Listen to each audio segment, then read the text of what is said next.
Oh,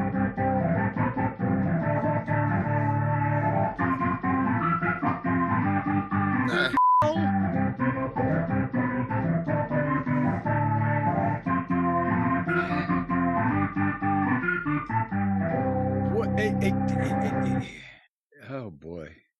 Hello again, friends, and you are our friends. Welcome back to another edition of Jim Cornette's Drive Thru, where we're going to have fun. So much fun that we can't even get it started. I'm your host, the great Brian Last, and here with me, of course, the star of the show. We got some topics and some reviews and who knows what else, Mr. Jim Cornette. You didn't even try there. You were just getting it over with. Oh, that's not true. Right at the start, you realized I've screwed this up already. And the best thing I can say about it, it wasn't as loud as normal. Is that because of your fancy damn noise filter? You got that noise filter. It's supposed to filter out the sounds of like cars crashing and 747 engines revving and cats being disemboweled. Does it also mute some of your organ playing?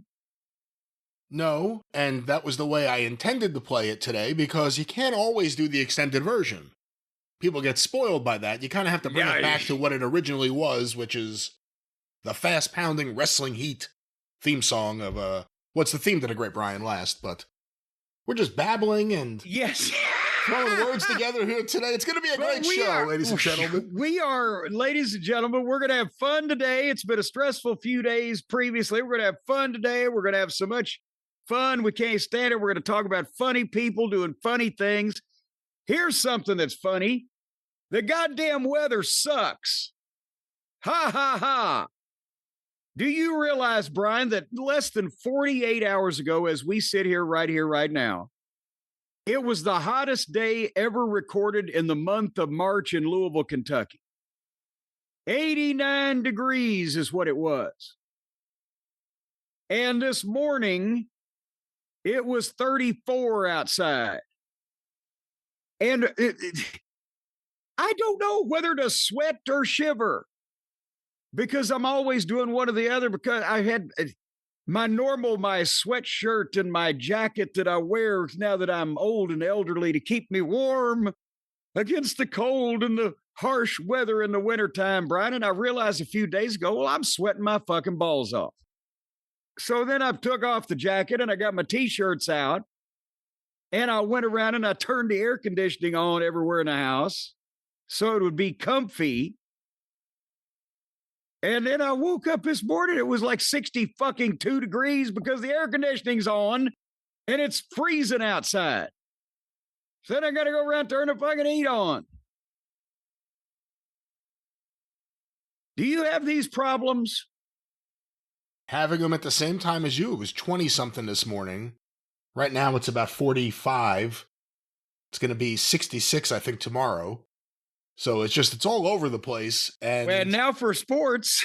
No, but we had the heat on in the bedroom and it somehow got warmer than the heat. And I was like, what the fuck? And then I was like, do I put the fan on? I can't put the AC on. You can't put the AC on if it's below 65, they say. What? If it's below 65 degrees, you're not supposed to put the air conditioner on. What moron are you speaking to? Wait, is it 65 or 55? But there's like I don't know what it is. For the health of your unit, you're not supposed to put it on below a certain temperature. Well, no, but now think about this. It's not what the temperature is outside. It's what you want the temperature to be inside. And obviously, if you turn the air conditioning on when it's 30-something degrees outside and you set it on 70 or whatever, unless you have had an open fire going in your house, the air conditioning is not going to kick on because it's not going to be that hot in your house. But you can have the air conditioning mode on if it's 45 degrees outside or whatever, but the air should not kick on in your home as a result of it being that fucking chilly outside. It's not like it's going to blow up.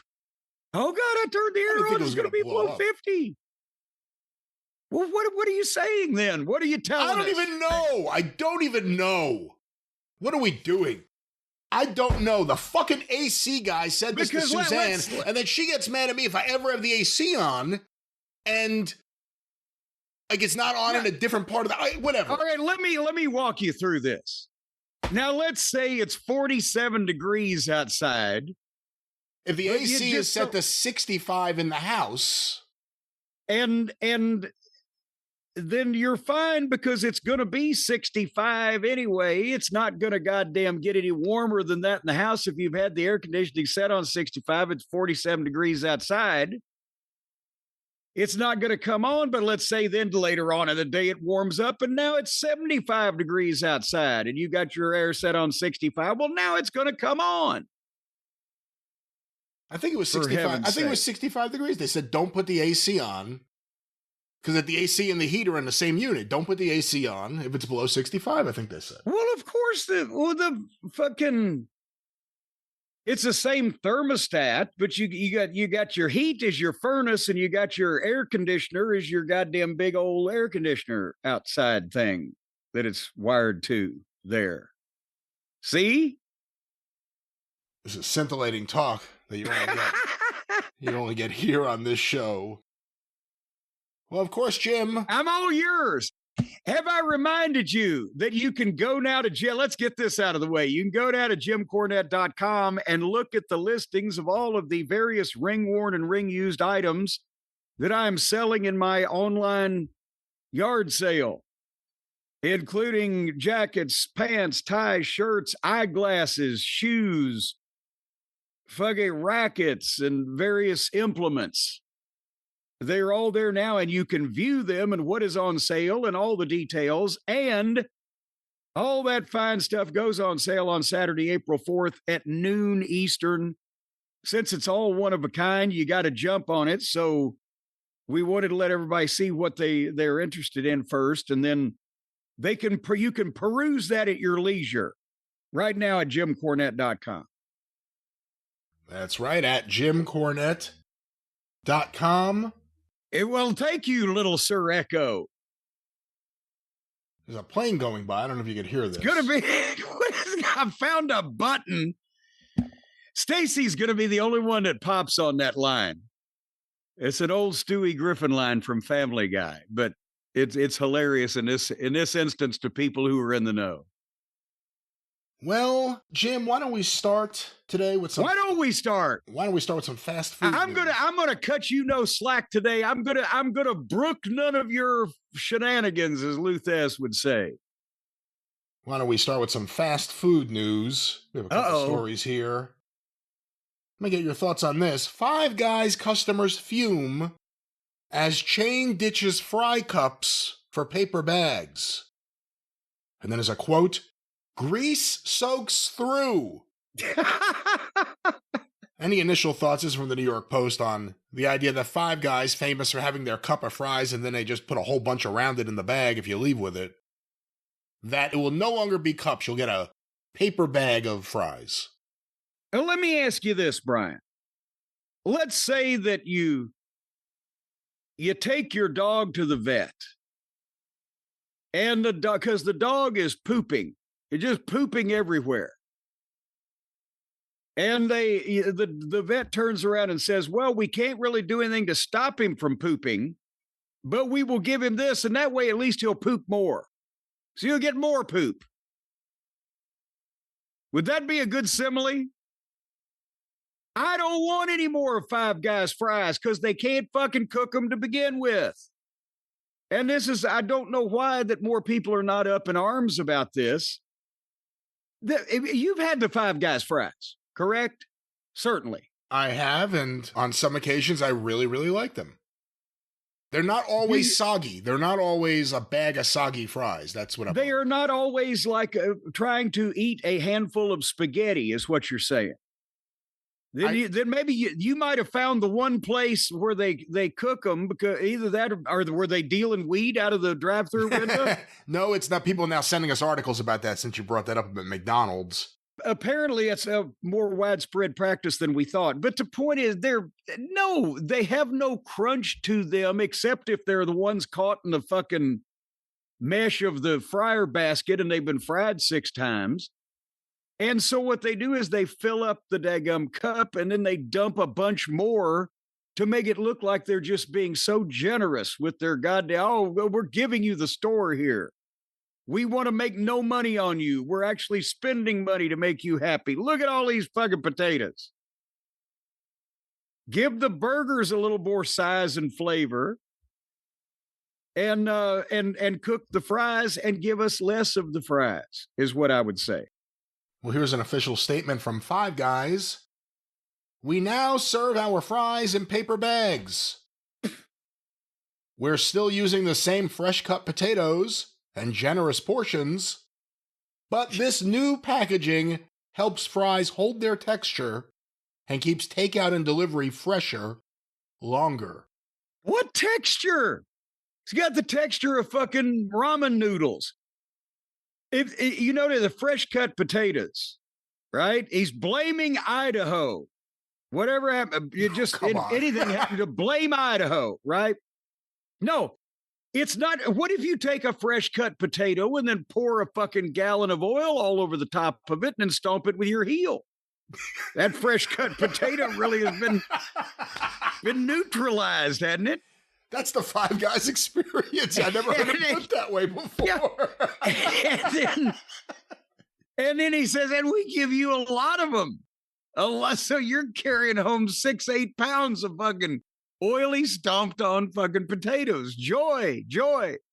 We're also proud to share that these bags are made from biodegradable natural craft paper and are food-grade, grease-resistant, BPA- and PFAS-free. For biodegradable, where did he go with that? Biodegradable fucking recycled. Biodegradable natural craft paper. And is that another word for burlap? Are they just reusing the potato sacks where they get the potatoes from Idaho? They take them out, they fucking fry them, they put them back in a fucking potato sack. I don't want any of my food in biodegradable shit because I'm afraid it might degrade on my food. Well, that is the news from Five Guys. Sounds like this whole thing has been degrading for the poor potato. Think of the potatoes in all this. My God, man, that potato has a family. He's just a little spud. He's just a commentator. Like Boyd Pierce. You see, all the fries in the photo here are the classic Five Guys fries you described, just kind of squishy, and you could tell by the color. Squirrely, it looks like a band of maggots feasting on a gut wagon. The one here near me, the one I get, they're kind of toasty more, I guess. They do a better job. But that's the Five Guys news. Jim, not a fan. Jim, let's stay on the topic of fast food because this is going so well. Of course it is. I have an article here from the New York Post. New survey reveals America's perfect fast food combo. I saw this and thought this may be something to get your take on. A new survey has revealed America's ideal fast food plate. A Burger King burger or Chick-fil-A chicken sandwich paired with McDonald's fries and nuggets, washed down with a soda, or Dairy Queen milkshake. A poll of 2,000 U.S. adults took an a la carte look at their favorite items from fast food joints, aiming to uncover their ideal spread. Results revealed that the average American polled said these items have been their solidified favorite for 16 years now. So let me stop there. What are your thoughts on the combo of the Burger King burger or Chick-fil-A sandwich with McDonald's fries and nuggets, and either soda or Dairy Queen milkshake? Are these people just fucking really stoned? That's my question. Or are they completely out of their minds? Have they had their taste buds? Did Moxley pour bleach down their throats? Well, let's see. Let's break it down a little bit. Burger King lives up to its namesake, ranking at the number one best ranking as they wrote at ranking as the number one best hamburger across the board with 39%, with Wendy's coming in second with 32%. However, in the western region of the country, In-N-Out outranked both 45-32. Well, of course. And first of all, and by the way, the Burger King, we talked about their commercial on the Oscars. You didn't see where they fired the king and apologized to America and groveled and tumbleweeds in their parking lot. And there was another commercial. I forgot one of the other lines in the other commercial was, "The Whopper is the greatest burger in America when it's made properly." Oh, I didn't hear that one. Oh, my God. Yes, that one. Oh, Stacy popped on that one, and she had reminded me of it. Wow. When it's made properly, basically, yeah, I just had a lot of people that don't know what they're doing for the last 15 years. So, again, I'm sorry, but I question the people that participated in the poll. What was the sample size? Where geographic location were they? Were they just next door to Burger King's? Because still, over the last, now that they've started apologizing, maybe they're going to change things, but I'm not buying. Wendy's is not what it used to be. McDonald's isn't either, and Burger King isn't either, to be quite honest with you. Remember almost 20 years ago when Burger King came out with the Big Angus burger, right? The big King Angus, whatever it was. That was pretty good, too. Wasn't bad. Hold on. That's what I'm about to tell you. I mean, what I'm telling you, as Big John would say. That was when I was going to Orlando. There's a Burger King right on the corner after the TNA taping. I went in and got the Big Angus burger. And I reported back to Stace when I called her that they put one extra letter in that Angus burger. They should have left the G out. Oh, come on. It depends on the location and how they're fixing it and who's behind it and whether it's been sitting all day or whatever the fuck. There's a lot of variables. But again, I don't see Burger King edging right now either a properly prepared Wendy's or even a fucking quarter pounder if it, again, properly prepared. Because there's been some quarter pounders I've gotten that I could barely choke down, and others I was like, wow, this is just swell. Because it depends on there's a fast food location of one of these chains on every corner, and the disparity in quality from one to another is off the charts. But because they're everywhere, they're still the ones getting the votes. But that's why you can't tell me that a Chick-fil-A chicken sandwich is better than a Popeyes chicken sandwich. Well, that was what's next here. Chick-fil-A came in with 51% to Popeyes 27%. Yeah, that's insane. And then in the Southwest region, 21% said they prefer Raising Cane's. I've never had that. Well, they've got those here too, and either one would be preferable. But Chick-fil-A, every once in a while, it's kind of like White Castle. Every once in a while, but not on a steady basis. And also, the guy that owns it is a religious lunatic and blah, blah, blah. But there's no way that there's no chicken sandwich from any of the burger chains or any of the other chicken chains that's going to stand up to a Popeyes. So right there, the chicken nuggets at McDonald's, seriously? Those sucked 40 years ago when they first came out with them. You don't like chicken McNuggets? No, they've got the bland fucking breading, the mystery goddamn pressed chicken meat inside of them. Have they suddenly done an about face on their chicken nuggets in the last 40 years, or are they just about what they always have been? Again, McNuggets, not nuggets. I believe, come on now. Who are you, Ronald's cousin? And that's what they're not nuggets. They're McNuggets. They're different than regular nuggets. They're the mystery meat, and you don't know exactly what's in them and how much it's going to hurt your life. But all right, delicious. In that case, then how about Miss Nuggets instead of McNuggets? Well, when it comes to chicken nuggets, McDonald's beat out Chick-fil-A 45-37%. See, now that's insane.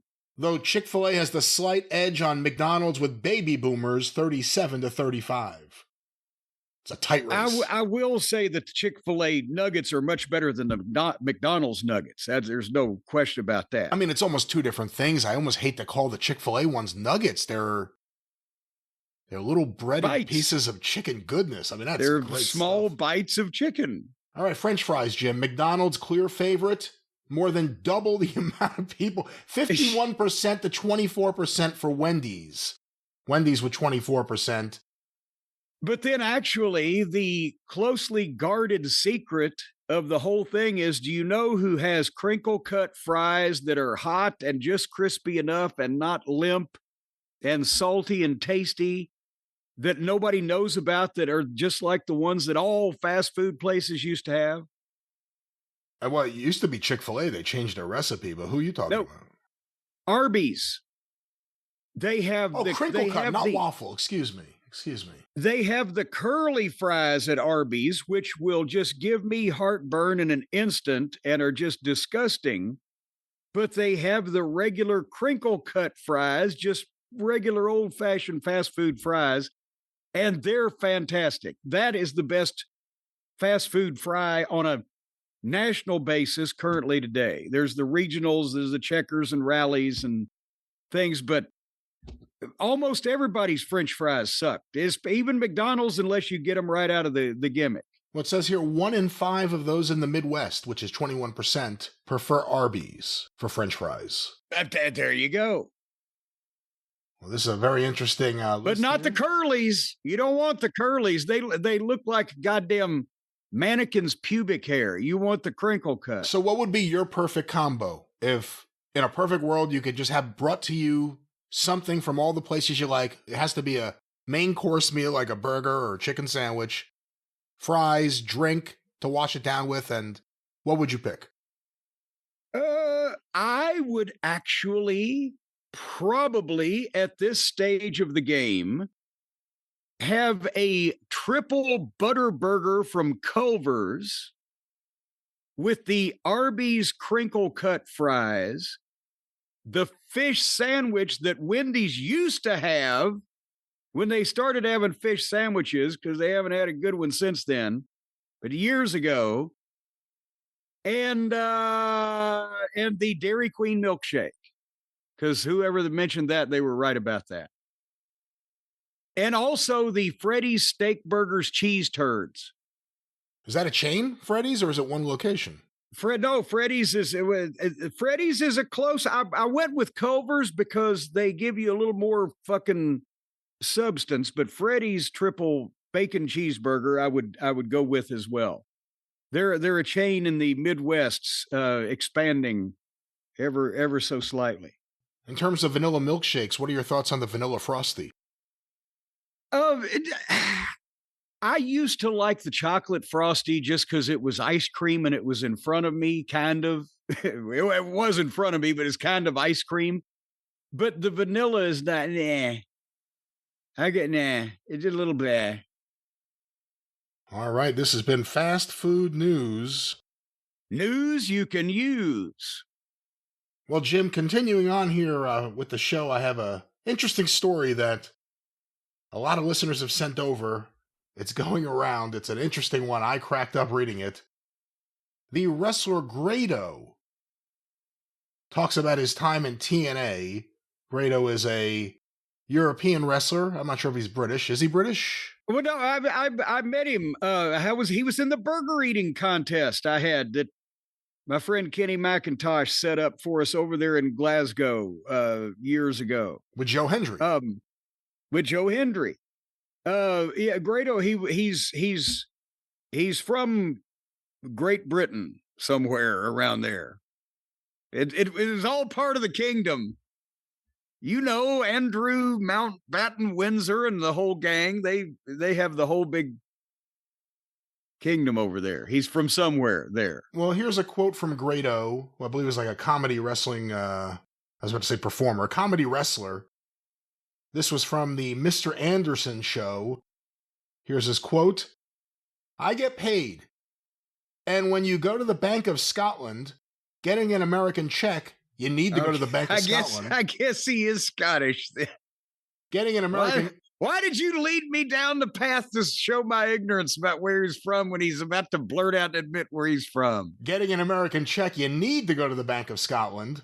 You need to fill out this big form. It was always the same lady.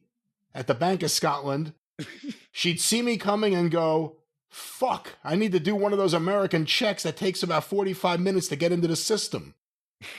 So she'd see me coming every time and be like, can they not just put it into your bank? And I'm like, this is what they do in America. They use checks. But there was one time. Well, no, hold on here a second. You mean we're the only people in the world to actually give people? I can understand trying to send it across the world, and this was before PayPal or whatever, but you could still do wire transfers. Although, in their defense, what was this? Is this 10 or more years ago? There used to be a fee on wire transfers. They probably wanted to save fucking money. But he's acting like they don't give people checks in Scotland. Is this I guess something not. that's frowned upon in that environment? Well, let me continue on here. But there was one time they really were taking ages to pay me. Say I'm about 2 years in by this point. And I'm like, I've not been paid. They went for 2 years? Well, I think he's saying he's been working with them for 2 years, not that he hasn't been paid in 2 years. Okay, well, I just wanted to clarify this. At least that's the way I'm reading it. If I had been paid for 2 years, I'd have found a way to fucking track them down. Go ahead. And I'm like, I've not been paid. They went, it's fine, it's been FedExed, you're going to receive it in the next couple of days. There is no word of a lie. I opened up the FedEx and I take out this bit of paper, and it was a drawing of a check. If you can imagine, a bit of paper with all the numbers up the top, down the side, in pen, $4,600. They sent that to my house. I was thinking, again, this must be an American thing. So I went to the Bank of Scotland and handed it over.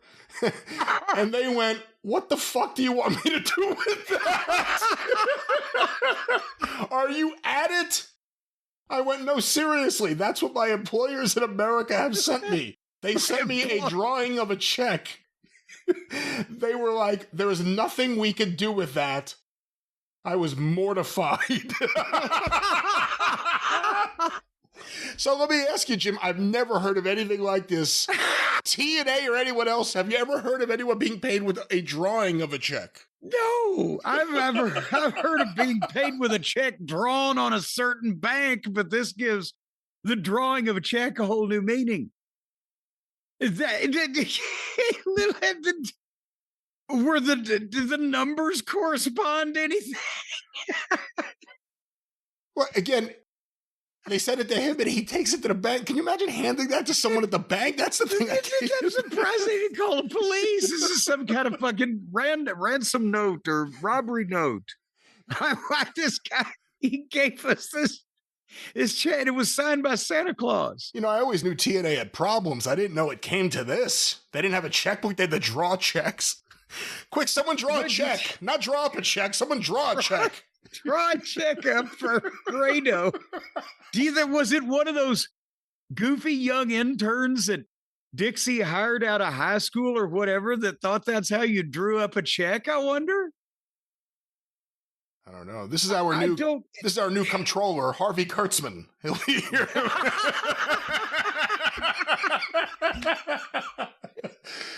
We've hired out-of-work Disney artists as our new accounting team.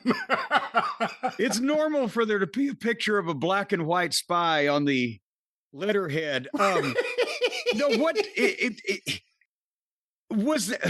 would have been the head of talent relations? I'm trying to think if somebody was playing a rib on him. In somebody's defense, if somebody was trying to fuck with him and he literally thought that was what they were, but did he follow up this story with when he called them to say, hey, mate, what the fuck is this? On behalf of myself and the group. This is the only part of the story that is making the rounds. Oh, I need to know more. Somebody get a hold of Grado. And when he called it, was it Terry Taylor? My old friend Terry Taylor was the head of talent relations. When he called and said, I've just been to the bank with a drawing of a fucking check. Man, I've known some scummy people in wrestling. No one's tried that. I've never heard of anyone trying to pay someone like that. I mean, remember, I thought when you said they'll FedEx it, I thought you were going to, like, wasn't it Bubba Ray's story about Heyman or whatever? Hey, where's my check? It's been FedExed. What's the tracking number?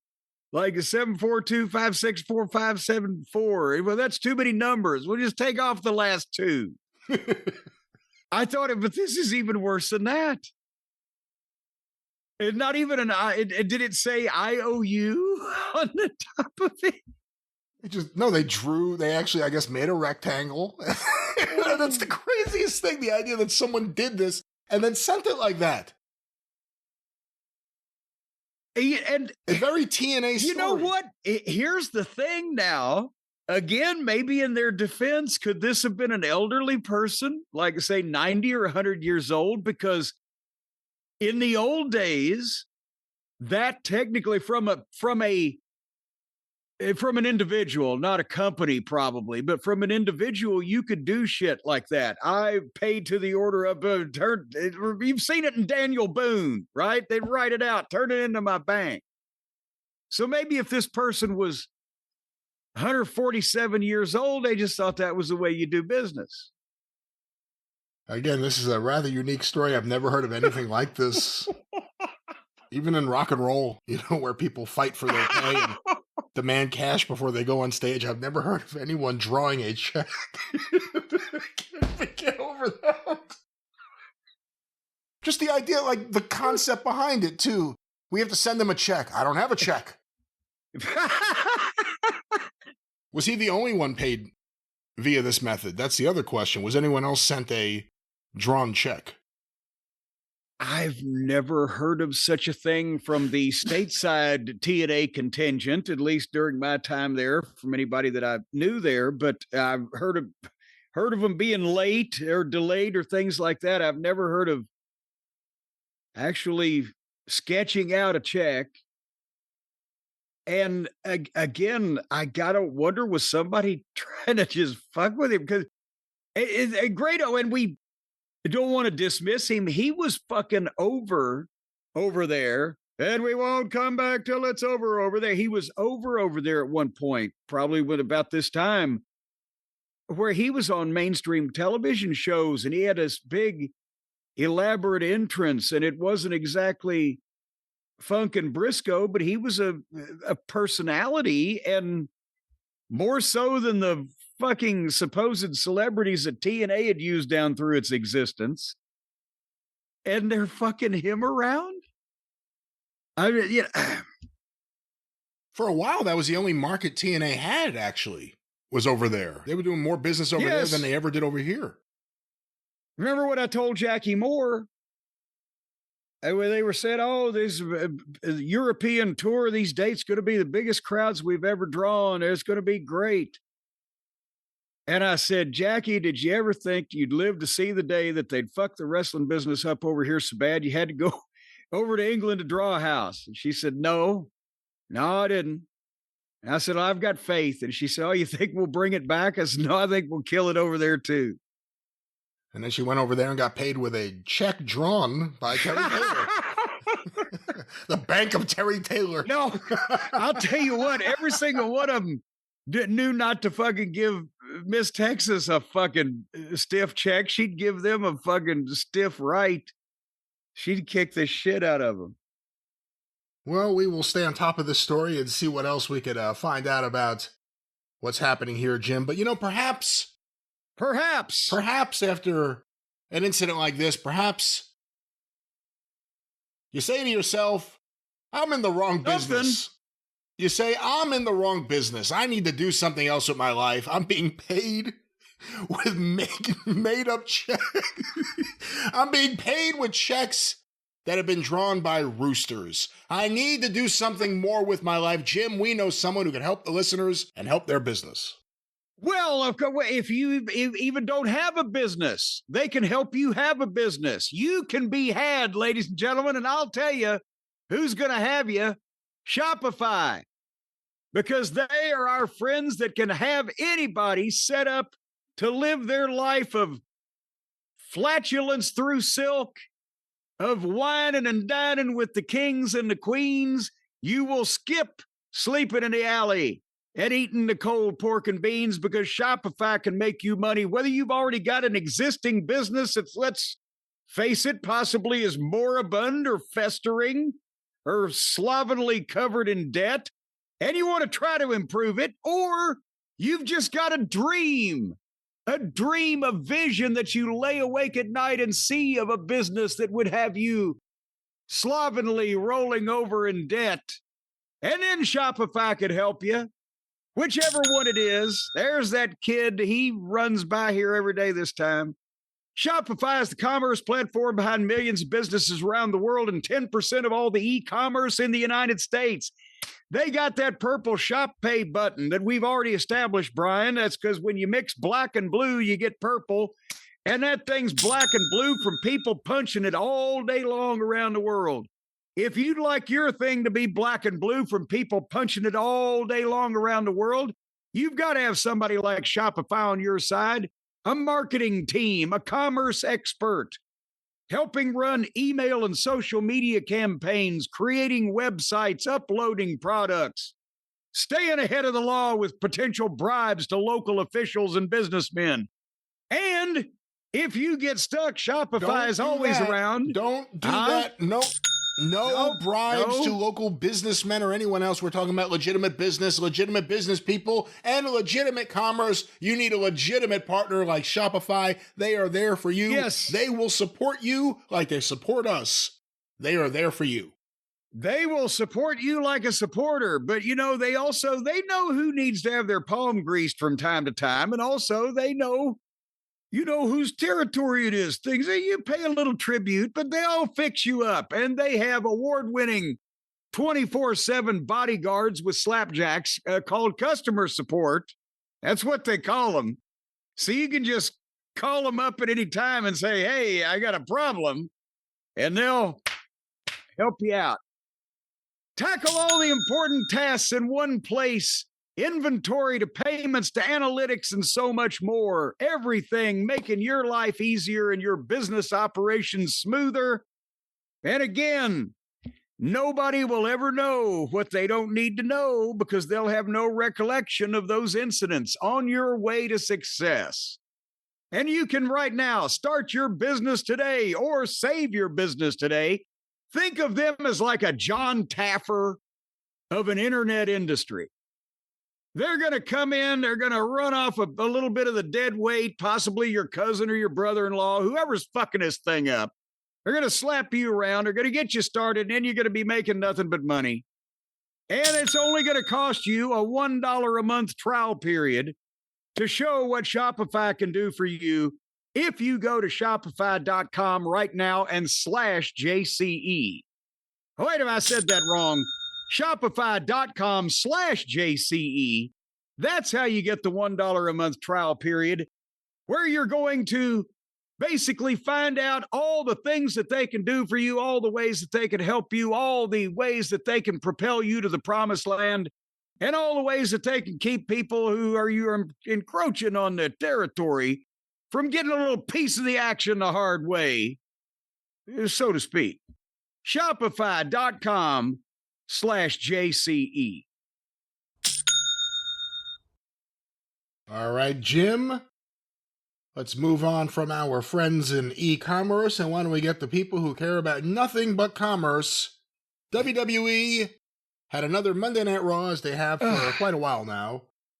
And last night was a big one. We are on the road to WrestleMania. We're having to go there now, huh? Okay. All right. I see you want to end the fun train. It was nice while it lasted. March 23rd was the infamous day that they were in Boston at the TD Garden. Who the fuck is TD Garden? What did he ever do in Boston? TD Bank. Why wouldn't they? Huh? TD Bank. They bought Boston Garden, TD Bank, where they have the naming rights. I just thought it was TD Garden. I thought it was some guy that encroached on their territory. What's the TD Bank? The Texas Death Bank? You don't know TD Bank? I didn't know TD Bank. They have a lot of commercials. Should I know TD Bank? I don't know how far TD Bank, not Titty Bank, TD Bank. I don't know how far they go into the Midwest. I'm not sure. Well, I'm not in the Midwest. Do you like TDs in the Midwest? I'm in the southeast of upper Midwest. What now? Back Do to I Raw. like TDs? Back to Raw. Yes. Well, speaking of two TDs, was coming to the ring, Brock Lesnar and Paul Heyman. And did you notice, by the way, that Paul has no... Remember last week, was it last week when he came out looking all disheveled and the red eye and the cut on the bridge of his nose and he hadn't shaved? Was that just last week? That was a week ago, yeah. He's got no scar on the bridge of his nose. I told you he didn't get potatoed. I thought he bladed the bridge of his nose, but he had a gimmick scar on his nose. But now it's completely gone. There would still be a mark after only 14 days. He's fooling us all. We don't know what to think. He should have gigged the bridge of his nose. Think about that. You're not giving up on this, are you? No, if he was really serious about his profession, he would have, hey, I cut myself 3 times 2 inches long for him. He could have gigged the bridge of his nose for fucking the modern day millions that he's making now, huh? Anyhow, Paul put Brock over strong and he cuts the promo for him. Brock just has to stand there and look like a caveman ready to devour somebody. But I guess this show and what they're doing over cross street on Raw with Cody and Orton shows more than ever, and with SmackDown rather, with Cody and Orton. More than ever now, they don't give a fuck who the heel and the babyface is. They just want to sing, chant the catchphrases, and watch the crazy shit happen. And if it means, kicking babies and shooting Bambi's mother, if the right person does it, they'll cheer for it. Because they definitely want Oba Femi to kick the shit out of Brock Lesnar. But not because they're mad at Brock, because they want to see that happen. Because when Paul talks about him, I realized I made a mistake in my career. I never had a standard line done the standard way where they could repeat it with me. When Paul says what his name is, they say it with him. When he says Brock's name, they say it with him. And Paul does a great heel promo, and he tells the heel story from his viewpoint, where Brock was distracted by Seth, and then an overhyped wannabe ruler got the advantage. That's heel stuff, but they love hearing it because these are all the stars. Does that make sense? It makes sense. It's an audience that likes to pop. They like to react to music and sing with the music and pop. I will just say, I thought this was a fucking amazing promo from Paul Heyman here.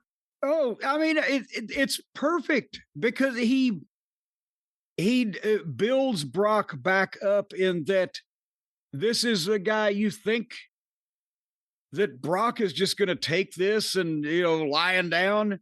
Undertaker didn't get even. Goldberg didn't get his. Braun Strowman, Dean Ambrose threw that in there. Bobby Lashley, John Cena, nobody survived and got over on the fucking beast. And again, in another generation, he'd had people climbing the ring trying to get a hold of him. And then the music plays and it's Oba. And Oba struts in. And Brock's smiling and they're good. Paul evaporates. And they have the face off and the people are chanting, Oba, Oba. And remember, I said if they did anything else physical, they would probably keep it brief and to the point. Brock goes for the F5, Oba slips behind him. Oba slips over him. Clothesline over the top. Brock took a beautiful fucking bump. He has the shocked face that you don't see very often. And the people are chanting, Oba, Oba. And Brock wants to go back in, but Paul is holding him back. It's perfect. And there the people in Boston have seen Brock Lesnar.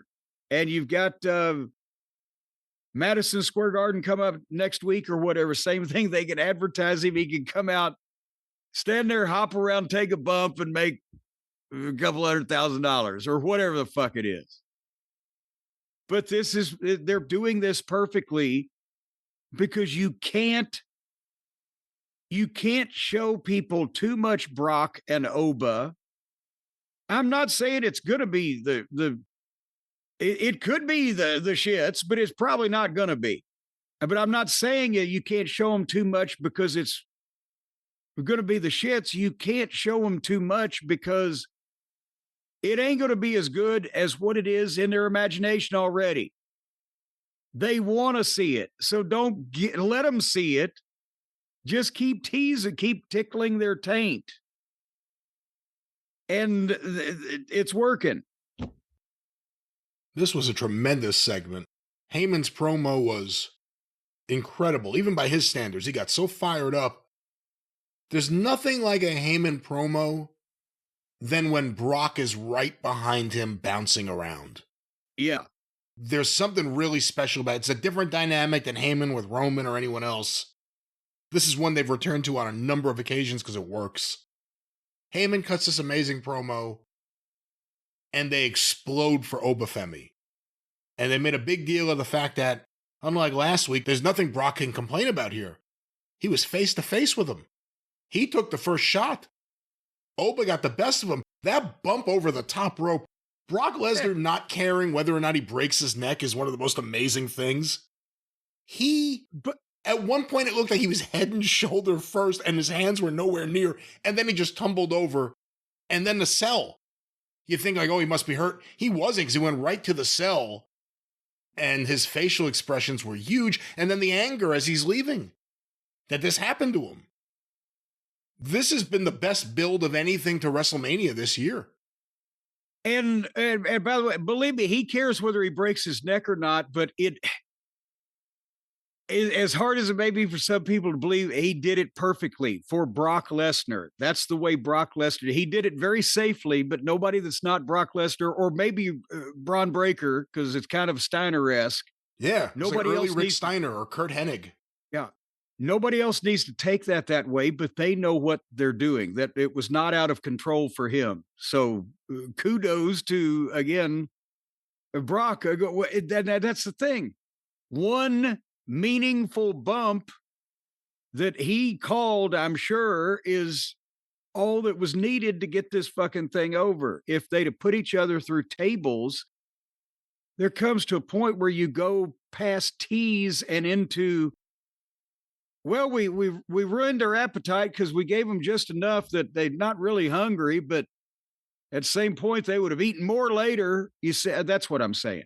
So they are teasing, and it works. Do you think Brock has to get his hands on Oba before WrestleMania?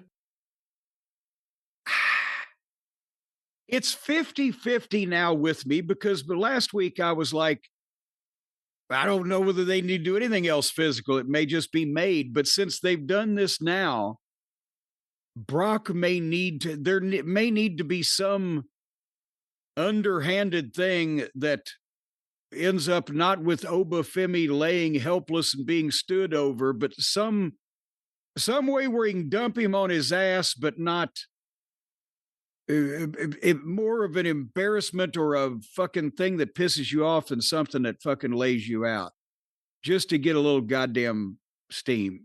But it again might not even be necessary. And what do you think of the build of Oba Femi?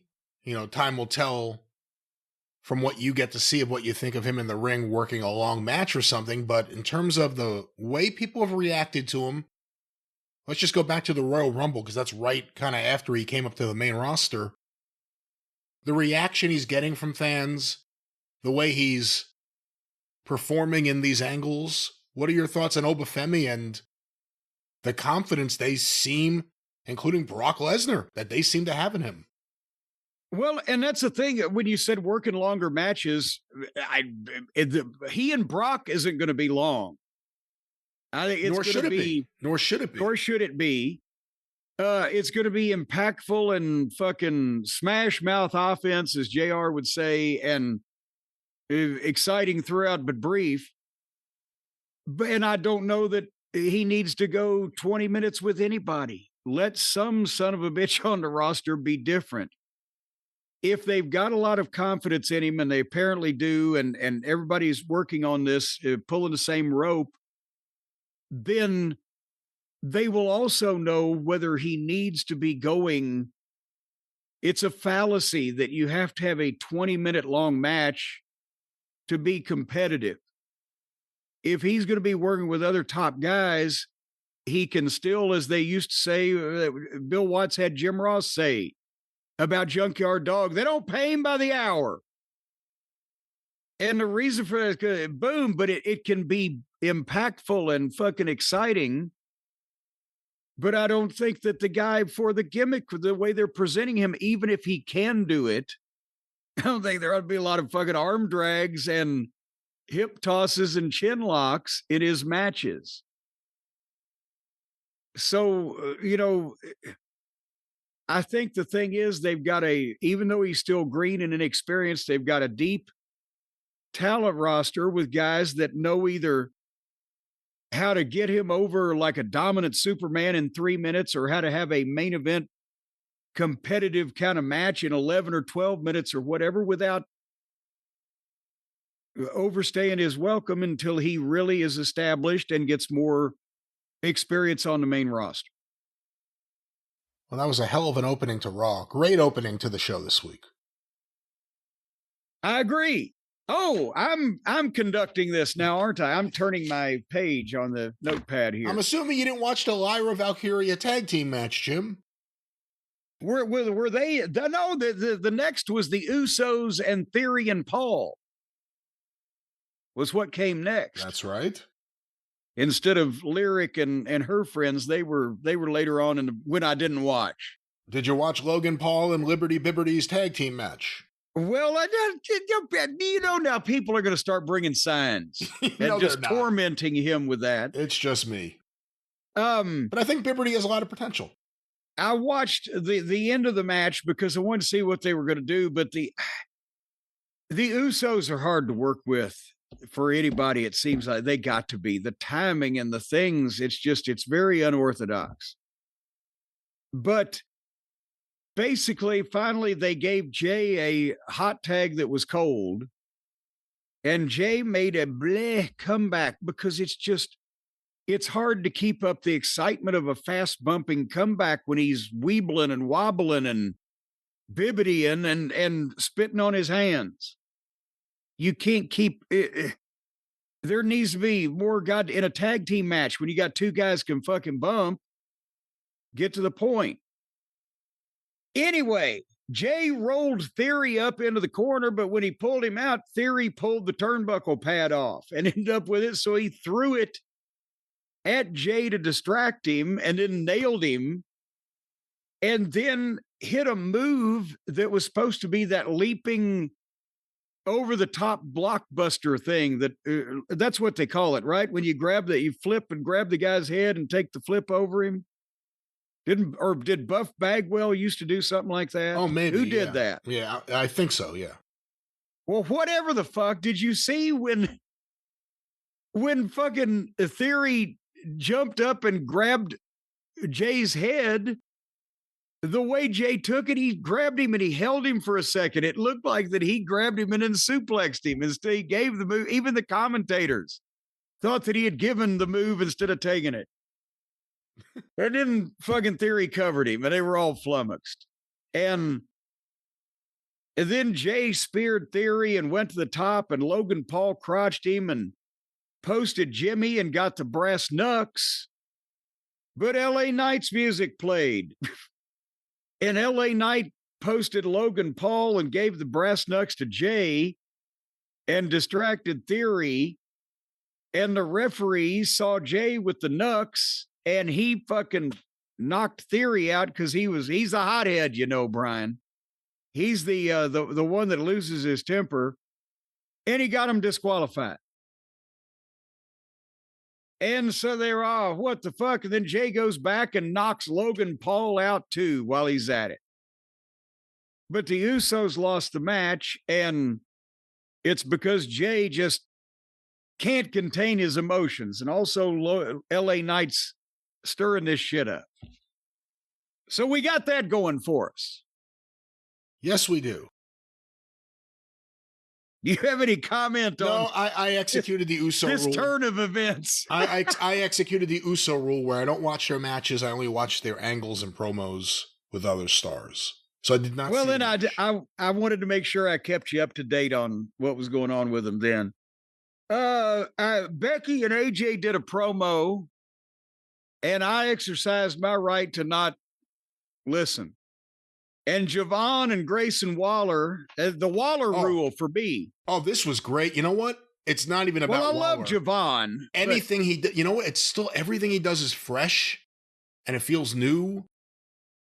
And the crowd pops for him moving around. He has the best dropkick in the business right now. He's one of these guys, I'm enjoying watching him just have matches. It's almost like him having old squash matches, except they're not like 3 minutes. But I enjoy the hell out of watching him. He's great. Well, I did see the finish, which not only was the, Jesus Christ, the highest OG cutter or whatever the fuck, but what was the thing he did, the standing Hurricane Rana? Waller, bless him, he was standing up there probably scared shitless, but that's a long way up. Again, there's a lot of cooperation involved to me that's visible no matter who's doing it. And I'd prefer that young Javon not ever land on his head from up there. I wish they'd take the backwards off the top rope while standing all on the top rope off the menu, but he's incredible. And that's why I say, again, they obviously see a lot of potential in him and they're pushed him, and he's so young and he's so coachable, but he's got a lot of the psychology and the basic things about wrestling that a lot of people don't grasp anymore mentally. So I just want him to be careful and make the shit that he's doing count. Good match. But then we got another segment of the Paul E show. Boy, with all the injuries and et cetera, they're having to rely on the Walrus more than ever. And he's coming through like a champ. He took another, but is this the record for bumps by Paul in a month ever? Since I've worked with him. Since 89, yeah, definitely. But anyway, he's back in the ring when they come back up. And he said, I'm having a bad night. Braun Breaker and Bronson Reed are not coming back anytime soon. Brock's so mad he's left the arena. Logan Paul and Theory are half conscious. So it's just me and my stalker, Seth Rollins. And despite the character I play on TV, I'm a man. I've been pushed too far, and the WWE's not big enough for the both of us. So what choice am I left with? Maybe it's time that Seth Rollins just comes out here and puts me out of my misery right here and right now. And then the masked man comes to ringside, but he's behind Paul. Paul's looking down the entryway. And Paul doesn't see the guy. He gets on the announce desk, but Paul's like, sometimes a man has to do what a man has to do. Come on, Seth. And then Seth takes the mask off and the people pop. And Paul turns around and sees him and shits all over himself. And then here come actual, they may not have been real, but I don't think that you can carry a gun unless you are real.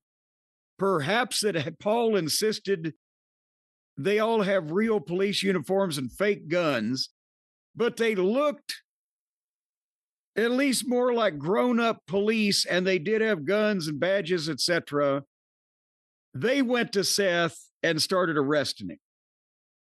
Before we go any further, what is your opinion on the veracity of the police, Brian? I don't know. I didn't notice the gun, to be fair, but I thought they looked young. I thought it was a good move if it's wrestling school trainees or indie workers, having them dressed like that than just in a black shirt that says security or whatever it is, and then they do the same thing. They hold their hands out. No, please, no, come here, no. They don't really say or do anything. But I thought this was well, and I guess for this to work, they had to be police.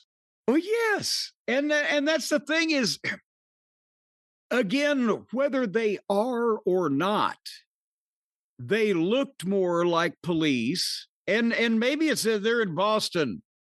Maybe Cena's dad has a friend on the force. Who the fuck knows? And what if we could have gone to Pittsburgh at a certain point in time and needed cops? Brian Hildebrand's father could have had us some fucking cops. Is sometimes you will get real police and you have a connection to do something because they didn't have to take any fucking bumps. Nobody was put through a table, but at least they can fucking look like it, right? And no, there was no old gray-haired guy that's been on the force for 35 years or whatever, but they were more sizable and they had legitimate uniforms and what at least appeared to be sidearms and handcuffs and all the good bullshit, right? So if you're going to do it, that's what I'm saying. Let's not have cops real or working on television every week, because then that loses the appeal. But if you're going to have something like this, you can't have just fucking goofballs with T-shirts doing the statue pose with their hands in the air. And so as they're taking Seth out, that's when Paul says, that's right. Sometimes a man has to do what a man has to do. Well, men in my family are snitches. We get restraining orders and file lawsuits. What a line. Help me fill in for me. Well, Heyman indeed said that. And this was really where the segment got, I guess, turned up. As Rollins is handcuffed to being led away, Heyman is just cutting him down on the microphone. And that was a great line, but it got better from there. Oh, God, you're going to prison. Yeah, it's illegal. It's a felony to come within 50 feet of me. You're going to prison. Your wife will divorce you and marry half the locker room. and then I'll adopt your daughter. But they're leading Seth down like the aisleway of the arena for the fans, but he breaks loose and runs around the fucking end of ringside and down the entranceway, and he's diving in the ring before the cops can catch him. And Paul's standing, and Paul, he does like when they've emptied the revolver into the goddamn robot killer in the movies, and then they throw the fucking gun at him. He throws the microphone at Seth. And Seth blisters him with one shot, and Paul crumples and fucking again. Just thankfully, he's been on a diet. The way he came down with that force, he could have tipped the ring sideways. And boom, and down goes Paul. And then the cops get him and they trap him in the ring and they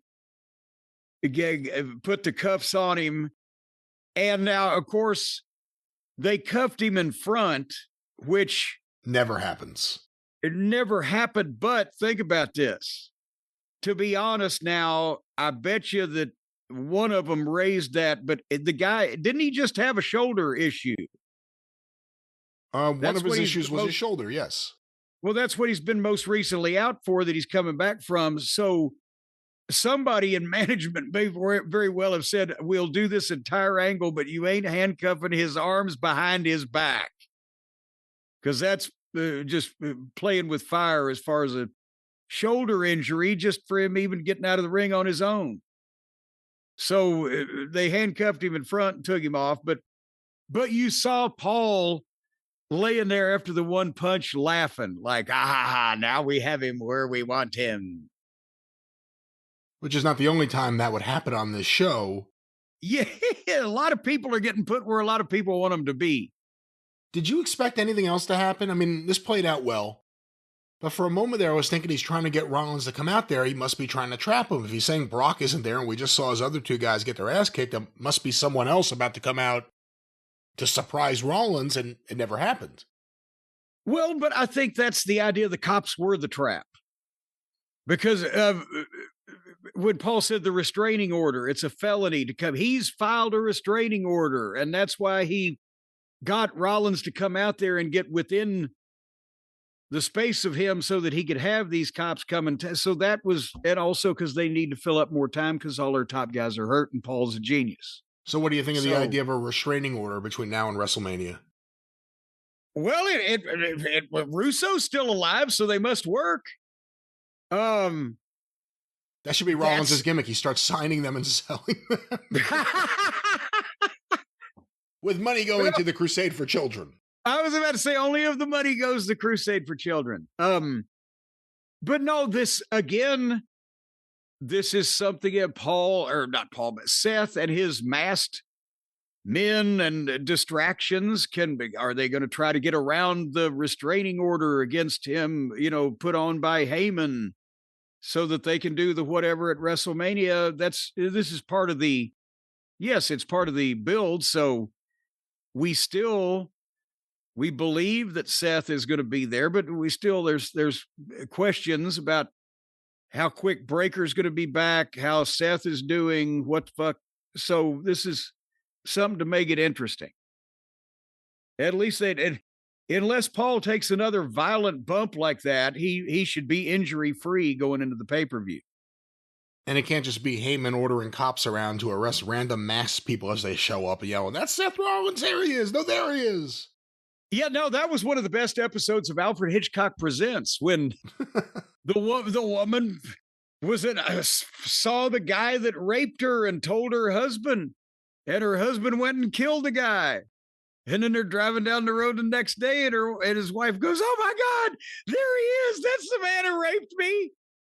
And then he realizes, oh shit, she's going to see him everywhere. Nah. See, I thought the best episode, the one I like the best is the one where the nun gets the statue and then she loses the statue to the other gangsters. And then the heavy gangster comes and gets the statue back because he wants to give it to the orphanage that raised him. I like that one. Lamb to the Slaughter. That episode. Is that your episode or my episode? I don't know which episode. That's the best episode. It's not up for debate. That's the best episode. Lamb to the Slaughter. You are familiar with the plot starring Barbara Bel Geddes? I'm not sure. Later, the matronly figure on Dallas. That's right. She is the loving and caring and sweet and beautiful, wife of this just horrible fucking asshole that fucking just tells her off and talks to her like shit and treats her like dirt. And one day he comes home and announces to her he's found somebody else. He's fucking leaving and fuck her. And she's going to have to fend for herself. And okay, we work this out. She's still trying. He's like, and I forget what exactly the trigger was. I think that's what he said. And what's for dinner? And she had the goddamn frozen leg of lamb and she hit him over the head and killed him, as Aunt Lola would say, killed him dead with the frozen leg of lamb. And then when the police came to investigate to who the intruder was that had come in and, invaded their home and killed her husband, she was kind enough to serve the policeman the dinner, a beautiful roast leg of lamb. And they were just saying, if we could only figure out what the murder weapon was. Say, I especially love the gravy and the crusty bits on the end there. All right, well, whether Barbara Yeah. Bel Geddes or Paul Heyman, everyone has to water their lawn, Jim. Well, No matter that's who a thing that or where, you need to water your lawn. it should have see Barbara Bel Geddes, if she had watered the lawn better, her husband would have loved her more. So it was that no good bitch's fault all along. Well, now I feel even worse. But I'll tell you what, maybe you got to water your lawn, Brian. Maybe you got to water the trees. Maybe you got to water the flowers. Because the flowers and the trees is what feeds the birds and the bees, and that's what makes the world go round. But have you ever tried to water anything around your house, ladies and gentlemen, boys and girls and children of all ages, and you get a hernia, or you pull your rotator cuff, or you just generally miserable and downtrodden, trying to drag these heavy, kinky, knot-ridden hoses all around a yard with the weight of them and the state of them, and they get all dirty and they've got the mud on them, and then you're in the muck and the mire, and you try to wipe the sweat off your face. Now you got mud on your fucking face, and then you try to lick your fingers to wipe the mud off your face, but you got mud on your fingers, and well, then now you've just started eating mud. So do you want to eat mud, ladies and gentlemen? I think not. I don't What think so. What do you want to do? No. It's not a thing you want to do. What you want to do is get the pocket hose and the pocket hose copperhead pocket pivot, and then you don't have to worry about all this shit, because the hose, for example, is one of those things. I say it weighs mere ounces. It's like it's almost indiscernible that you're picking this thing up, but yet when it becomes engorged with water, it expands to multiple times its size and length. It's an amazing thing. Never before seen anything like it in science or biology. And so you can carry it around at ease and stick it in your pocket if you want to, although people might think you have some type of growth or potentially some type of goiter in your groin if you have it in your pants pocket. But they call it the pocket hose and a pocket pivot, but you really shouldn't probably stuff it down in your pockets, because then you're going to look deformed. Once again, why don't we talk about what we do with our agriculture, of course, the lawn. Well, I'm just talking about storage right now, but when you stick it on and it's got the beautiful copper head that screws right onto your spigot outside. You know about the spigot, Brian, outside. We've spoken about the spigot. You screw the copper head nice, clean, bright on that. And when you turn the water on, this hose just expands exponentially. And when it's filled up and engorged with the water, then you put that copper head fucking spigot, what do they call it? The thing on it, the 10 pattern sprayer, and it sprays in, believe it or not, 10 patterns. You can get the or you can get the or you can get just a little mist. And everything in between. It can pulsate, it can go up and down. It sounds like the Diddlator Mach 3, but it's the pocket hose and the 10 pattern sprayer and the pocket pivot that turns 360 degrees so that you can go around without the hose being all kinked up in a million knots. And then when you turn the water off, things like a dehydrated BB. It just sucks right up upon itself. It coils up like a snake. Matter of fact, the first one I got, I had to have replaced because I thought it was a snake. It was moving on its own, and I hit it with a shovel. All right, listen, let's get back to what we're supposed to be talking about here. Yes. Everyone, you may be tired of the kinky hose. Well, your wife may be. But we are talking about something here, no worries, no kinks, the terrific pocket hose, the copperhead, and Jim, we have a great deal for the listeners. That's what we do have. I never thought that I would live to be old enough to say I was tired of kinky hose, but nevertheless, you get tired of kinky hose as you get older, folks, because you're going to strain your milk, as Mama Cornette would say. But right now, you can get a free pocket pivot and the 10-pattern sprayer with the purchase of any size copperhead hose by texting JCE to 64,000. That's 64000. Text JCE to 64,000, and you're going to get the free pocket pivot that spins it all the way around, and the 10-pattern sprayer that goes from to with the purchase of any size copperhead hose. And message and data rates may apply, but what do they charge individually by those things these days anymore? I don't know. We can't say. See terms for details. So right there, just go ask terms. Where the fuck is he? Well, when he comes back, ask him about the details. But yeah, you can text JC to 64,000 and get the 2 free gifts of the pivot and the sprayer with the hose. So, folks, no matter what you're going to do stuff around the yard, whether it's watering the grass or the trees or the flowers or the weeds or whatever, it's going to be quicker than it used to be because this is going to be so easy with this great equipment. Then you can go out and spend your free time. You go bungee jumping or something with your free time, Brian. You can do lots of things with your free time, but of course, it's that time of year to worry about your property, and you're going to need the right hose, the pocket hose. I don't know what Jim's problem is. The copperhead. It's that time of year to worry about your property. The purge is coming. Well, the grass is growing. Somebody's going to come over and attack me again. Once again. Text JCE to 64. You don't have to worry with the pocket hose. You can just water. You can not, unless there's a drought. If there's a drought, you're going to have a goddamn problem. You can text JCE to 64,000 to get a free pocket pivot and their 10-pattern sprayer. Once again, 64,000 JCE. Get them quick before there's a fucking drought, because then they'll be out of business. Pocket hose! Well, Brian, there was a few other pieces of tomfoolery, but I wanted to get to the main event here because, again, we complain about when the top guys just come out and talk to each other for 20 minutes, but if these top guys will come out and talk to each other for 20 minutes, I'll go for it.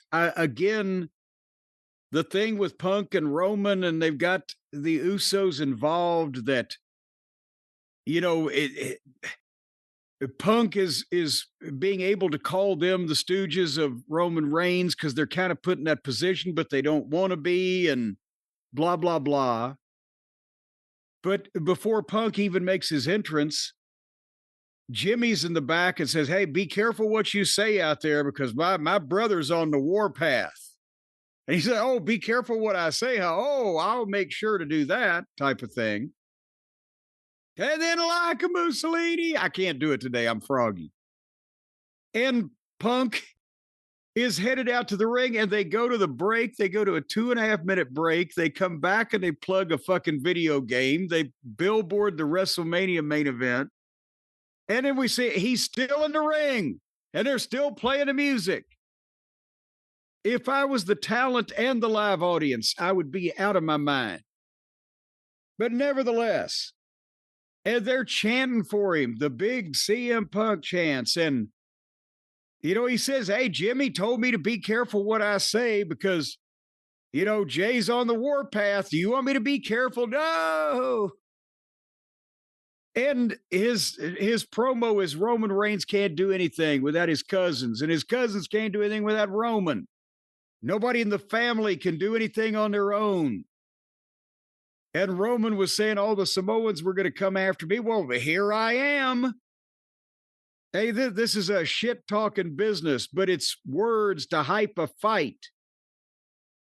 And I understand that. But Roman Reigns said one thing that pissed me off, and he called me old. And remember, with Brian, you and I had the disagreement. I should have said that. I said he's got something he wants to do with that, or elsewise it wouldn't have come up. Do you care to change your tune now, fine sir, and admit to me that I was right, or did you just not like it? Well, I don't think it's about you. I think in general, I don't like that this was the trigger they used to get Punk angry.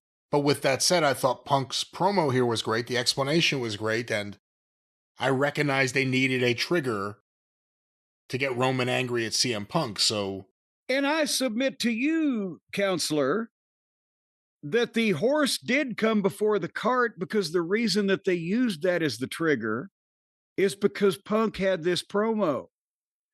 Because nobody's screaming, please retire, like they were at Jericho. But hey, he's an older dog in the fight, and Roman is a new, obviously Roman's close to him in age, but he's the newer, younger, shinier toy. And so he had this promo. And he said, am I old? Yeah, but am I ashamed of it? Hell no. If I was, I'd use Just for Men like Roman. But I'm middle-aged and crazy like Terry Funk. I'm the same age as Nolan Ryan when he bombed Pearl Harbor, and Gordie Howe when he stormed the Alamo. You know what I'm saying. I hope so. Well, because I don't remember what Gordie Howe played football till he was 52. Or no, hockey. And Nolan Ryan yeah, is the Nolan Ryan king. is the one that played the fucking football till he was. Baseball. Nevertheless. Yeah. So he said, ask me how I feel. I'm old, but I'm not insecure because I feel like the best in the world. And last week, this old man dropped you with one punch. And at WrestleMania, this old man's going to tie you in knots. And 20 minutes deep when you're gasping for air and all that. Did you hear what he said? Because he said it quick and he got it in. 20 minutes deep when you're gasping for air and all that oil and jizz you cover yourself in dries up. Yep. God damn it. Oh, et cetera, et cetera. Then you got beat by the old man. That's I'm saying, he's thinking weeks ahead. And so I think that was perfect. But nevertheless, Gunther couldn't beat me and Jey Uso couldn't beat me. And then music. And he's like, oh, is he going to yeet me to death? And here comes Jey, and they have the face off. And Jay's yelling at Punk for running his mouth. And Punk said, well, you can have your rematch right now. And then Jimmy's out like, hold up now. Jey, you don't think about things. Leave him to the OTC.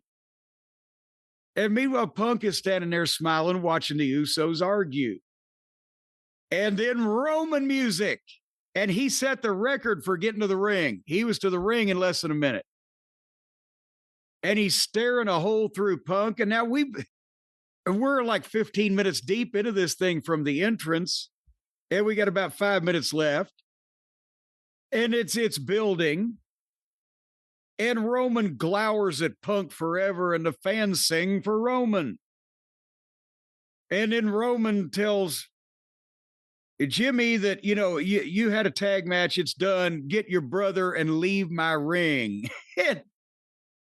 And they don't kind of like being talked to like that, but Punk says he ought to stay, you need the help.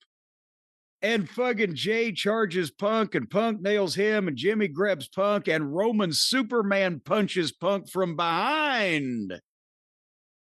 I think they have seen that the tribal chief needs a little fucking heelishness to him, because it's more exciting that way. And then Pierce and the agents and the referees come out and get the Usos out on the floor.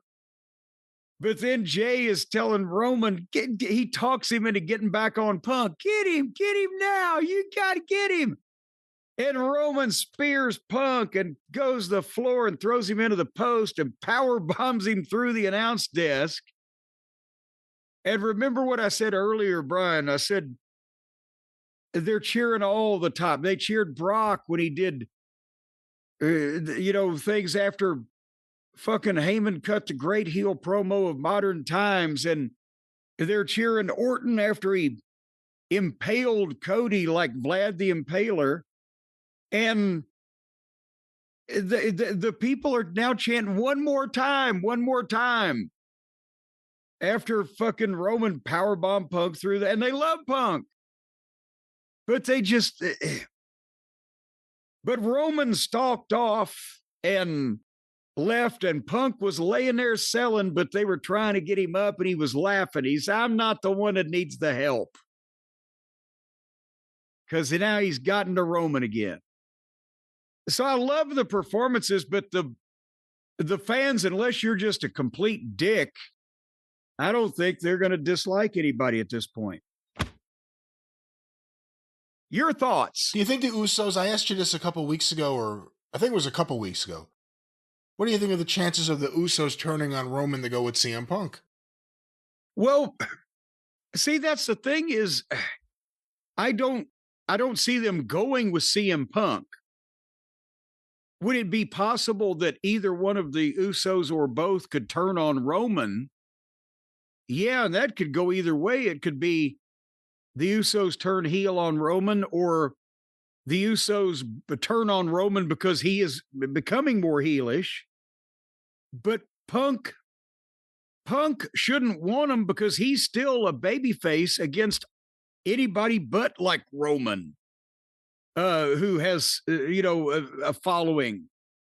So he wouldn't want two guys that just turned on a family member. Why does he want them in a group when he doesn't really particularly like them now? It's not a characteristic of CM Punk to want these two guys around. So they might act independently of what Punk might want. That's what I'm saying. I think this was good otherwise. Roman, we talked about a couple weeks ago, still gets that monster reaction when he comes out.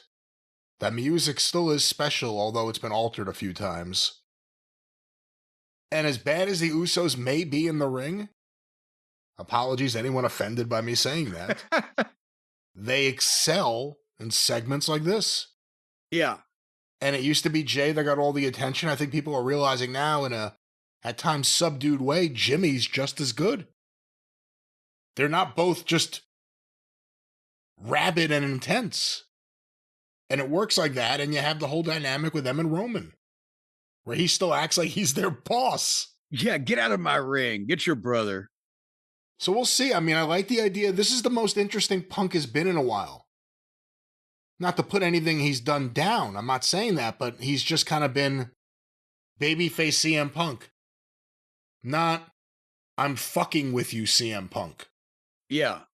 So I think this has been pretty good. Again, the build to WrestleMania has lacked in a lot of ways, but the better things have been Brock and Oba and Punk and Roman.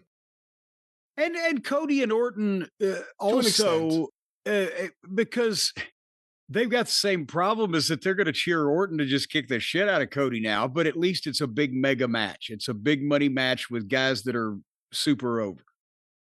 Again, I think the problem is Cody has been booked under for a while, even though he's the top guy. And now you're seeing the results. Someone cooler turns and they want to see him win. People want to see Randy Orton win the belt at WrestleMania now. Yeah, because that'll be number 15 or whatever. It's just they'll get to see it. And the WrestleMania crowd goes to see if something big is going to happen, they want it to happen there because they've spent the most money. So they're going to be cheering for, Saddam Hussein to fucking take over, whatever. Hey, the episode of The Rifleman with Sammy Davis Jr. is on. Ooh, is that the one where he talks to the animals? Or is that the one where he's the fast draw guy? This is the fast draw. No, one. He's the fast draw on The Rifleman because he was in an episode of another Western where he talked to the animals. I'm trying to think because it was on the other day. He's a fast draw here, but this was WWE Raw. That was WWE Raw, at least what you watched of it. Jim, let's stay on the topic of WWE news. Some Hall of Fame inductions have been announced. Let me pull up an official statement here from 2 days ago from WWE.com. Dennis Rodman announced for WWE Hall of Fame class of 2026. It was announced on ESPN that he'll be joining the Hall of Fame. 5-time NBA champion Key member of the iconic Detroit Pistons and Chicago Bulls teams. He took over sports page headlines when he aligned with the New World Order in WCW in 1997. Christ. Known as Rodzilla, he teamed up with Hulk Hogan to face Lex Luger and the Giant in a highly publicized main event at Bash at the Beach. And it goes on from there. What are your thoughts on Dennis Rodman? And as far as celebrities who participate go, the ones who get results, is he as deserving as some of the other ones in there? Well, I mean, there's so much about this. Number one, are they scraping the bottom of the barrel in terms of what celebrity can we induct this year to issue a press release that might get us some attention that had some peripheral contact with now not even the WWF, but just the wrestling business in general? And is Dennis Rodman still alive? We don't hear, yes. You used to see pictures of him all the time at various events. What the fuck does he do now? I'm not exactly sure. Does he still look weird? Has he still got a gimmick, or is he a normal human? He looks weirder than ever. The years of looking weird caught up to him, and now he looks like all those years put together. The last thing I saw with him on the news on TV, I could be wrong, but I believe he's a proponent of Kim Jong-un. Oh, Christ. And they bonded over their love of basketball. So he's trying to defend the North Korean system. Well, the point is, he worked the pay-per-view What a wonderful match. Spokesman to have, by the way. Of all the American celebrities to get, let's get Dennis Rodman to defend us. A world leader like him, of course, we would, but he did a pay-per-view match and a couple of TVs to lead up to it 30 years ago for their competitor. And I can't even remember it, don't even care whether the pay-per-view did any business or not. But obviously, this is just a publicity stunt, and that's the point I'm making. Are they this far down the list of legitimate celebrities, people who are renowned in some field, athletics, entertainment, that they can put into their celebrity category for the year, that they have to go with Dennis Rodman? Is that all there is? Is he living in Vegas? Maybe that's all there is. Well, I mean, from what I remember, that still might not be a guarantee he'd show up, even if he was in his hometown. The greatest story ever years ago was set on Howard Stern. When Dennis Rodman was married to Carmen Electra, she walked in on him cheating on her. And she says, "Dennis, who's this woman in my bed?" And he said, "What woman?" She said, "The woman right there, the woman in my bed." And he said, "She must have fallen out of the ceiling." No, listen, if I go on with the bio here, it was more than one match. There was also the famous stuff with him and Karl Malone, which happened during the NBA Finals. I don't know if you remember that, but... Oh, yeah, they got in trouble for that, didn't they? Him and Hogan against Dallas Page and Karl Malone, and also at Road Wild. I don't remember this one.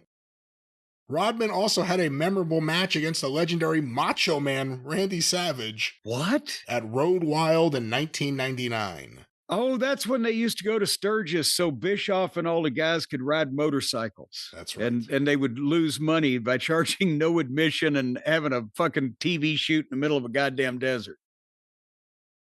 But anyway, that's a publicity stunt, obviously. But I guess that's where they're at on the celebrity list these days.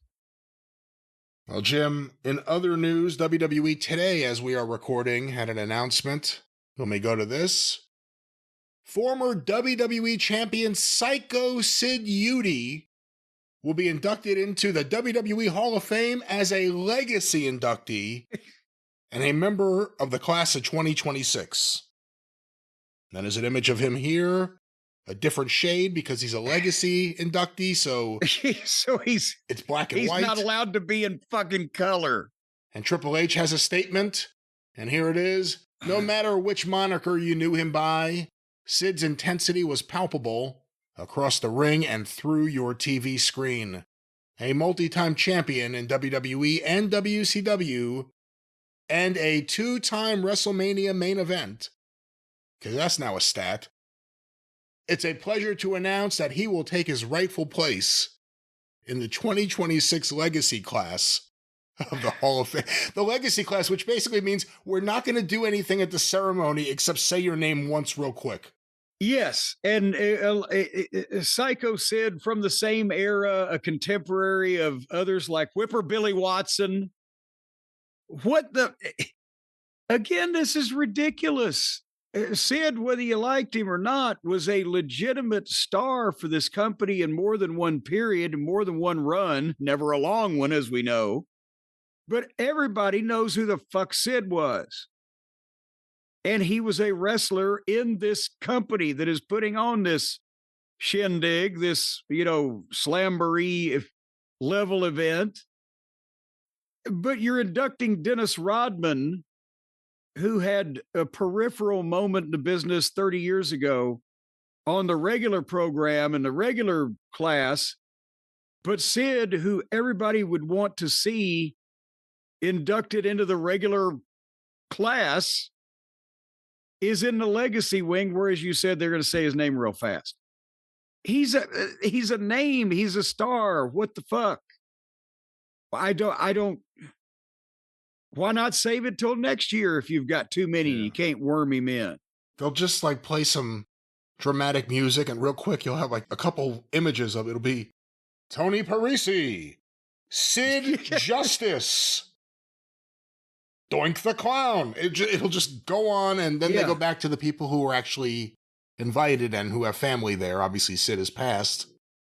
What are your thoughts on Sid in terms of someone who you saw in real time, and you certainly recognize the positives, and you also recognize the limitations, and at times maybe the attitude problems, depending on where you worked? Yeah. Do you reevaluate the way he worked and the unique charisma he had when looking at it today through 2026 eyes?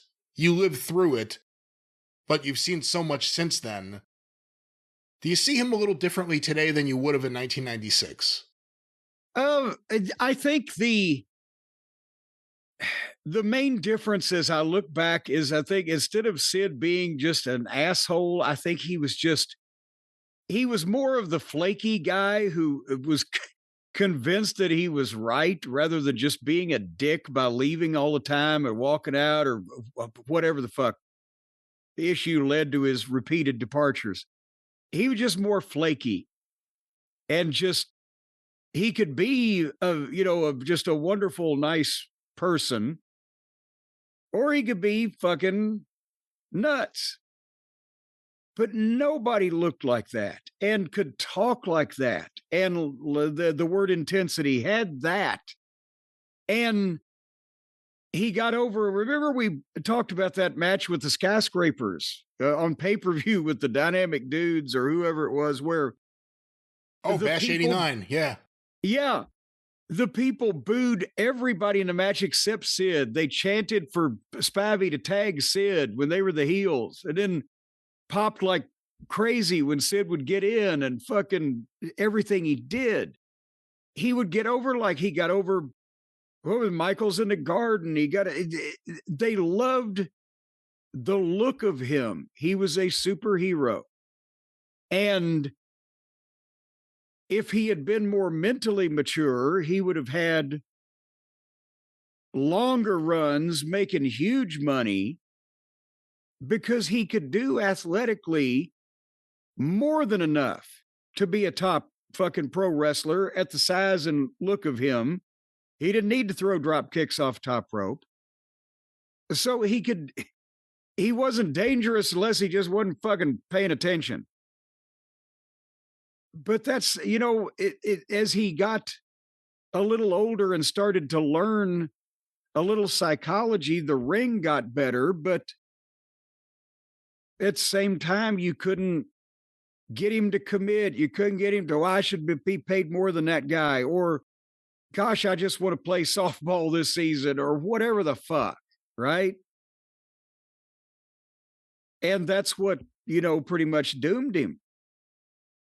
And then the injury, which he took quite a while to come back from and never really did, but, to even wrestle again a few times, whatever. But I think that's the problem. He could talk, he could talk and he could work and he looked great. He just never could think. Well, he's now a legacy inductee into the WWE Hall of Fame. Sycho Sid, who joined Stephanie McMahon, Dennis Rodman, Demolition. And who am I forgetting?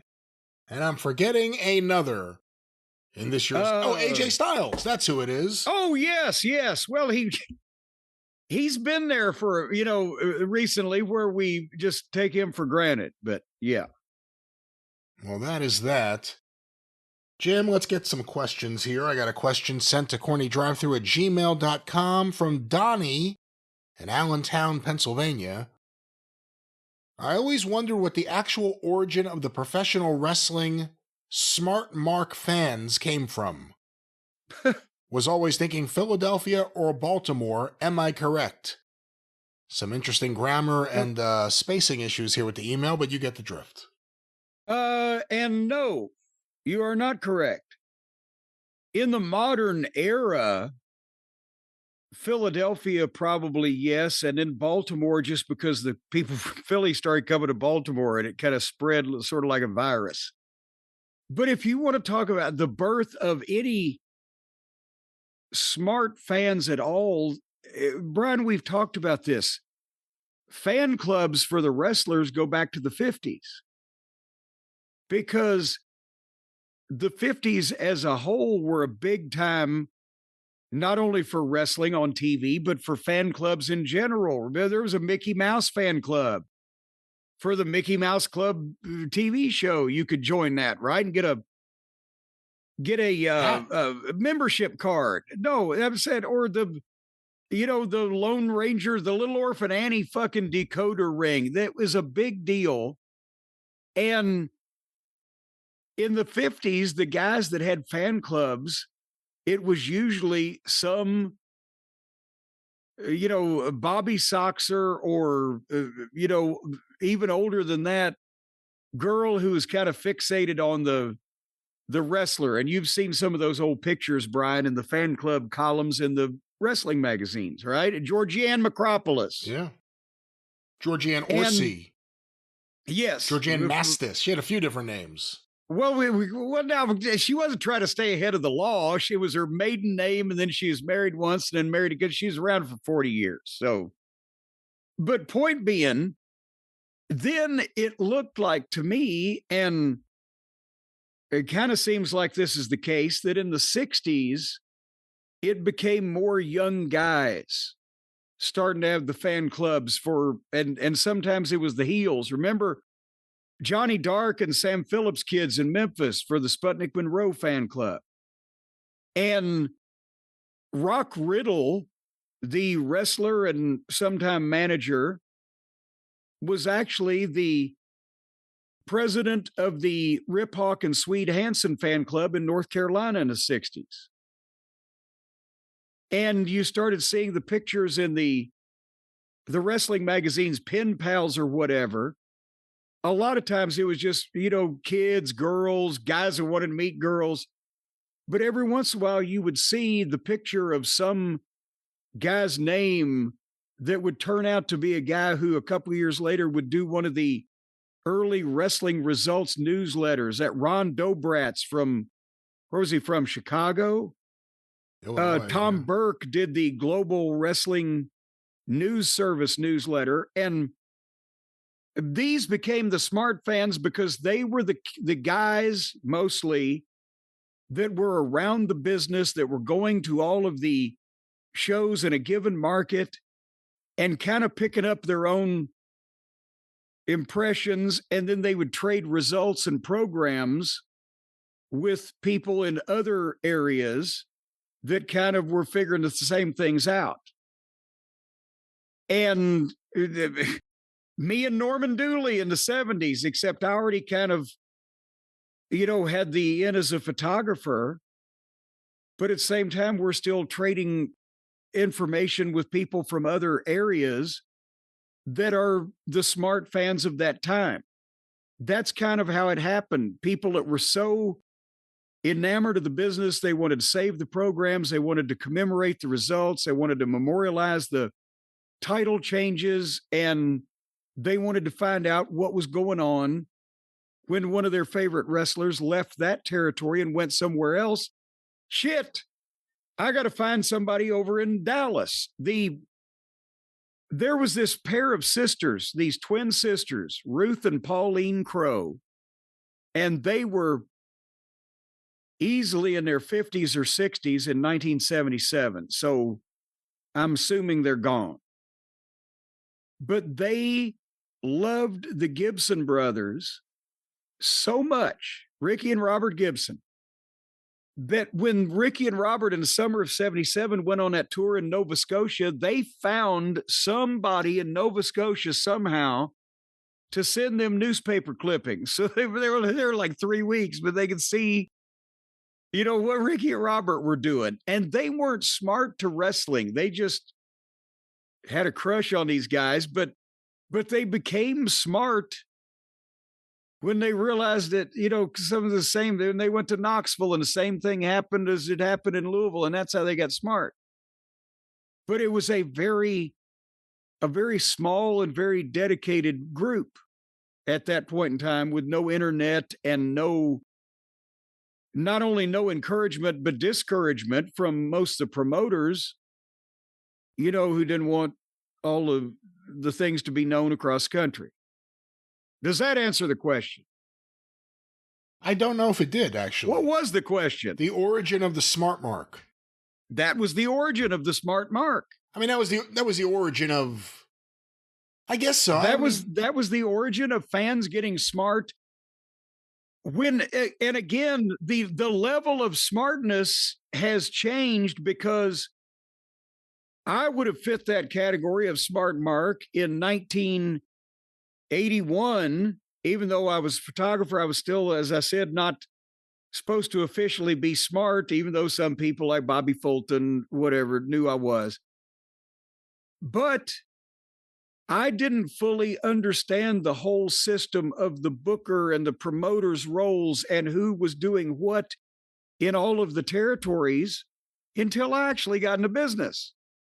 And I was one of the smarter smart marks. So there wasn't anywhere near the level of knowledge of inside the business.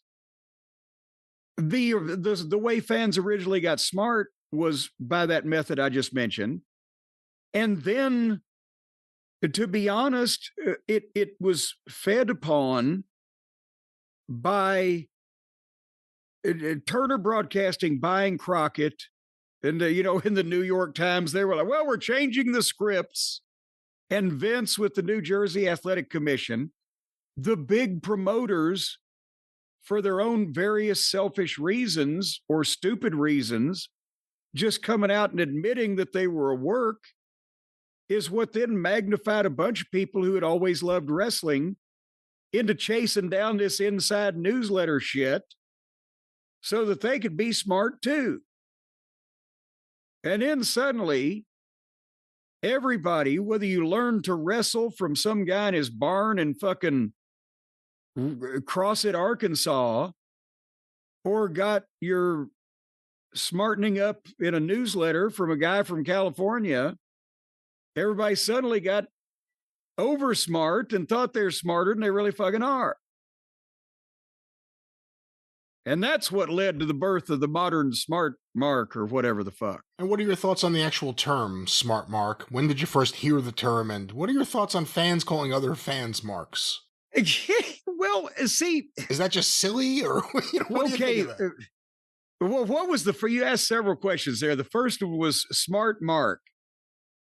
You started hearing that when everybody started picking up on the newsletters, not only Uncle Dave's, but also the Pro Wrestling Torch, and Steve Beverly had Matt Watch early on. And they really, because I never heard anybody in the business refer to somebody as a smart mark. the smart mark term was coined by people that either wrote or read the newsletters and basically to describe, I guess, themselves or a certain group, maybe adjacent to themselves or whatever. And I've seen Dave liken the word mark to the N word. And, both were used interchangeably in wrestling in the territory days, both offensive. He's just going on some kind of goddamn tirade because people have called him a mark so many times, it's stuck up in his fucking tampon. Not only did the guys call the fans the marks because they were the marks, because they were the ones that were buying the tickets, and therefore they're the marks for the work that we're perpetrating here, but also in some cases, marks was used derisively because they were also the people who are trying to stab you or beat you up or fucking throwing shit at you or whatever. But they'd call it, depending on the usage of the word, they'd call each other marks. Oh, you're a mark for fucking, flair. That's why you're wearing that robe. Or you're a goddamn mark for pussy. Or you're a mark for whatever you're a mark for. Whatever you're a fan of. Wherever your interests lay. You can use it in all different kinds of ways, but I never heard anybody in the locker room sitting there saying, I hate those marks and the marks. We've got to eliminate all the marks. If it wasn't for the marks, we wouldn't be making any money, but that was the term that was used for them.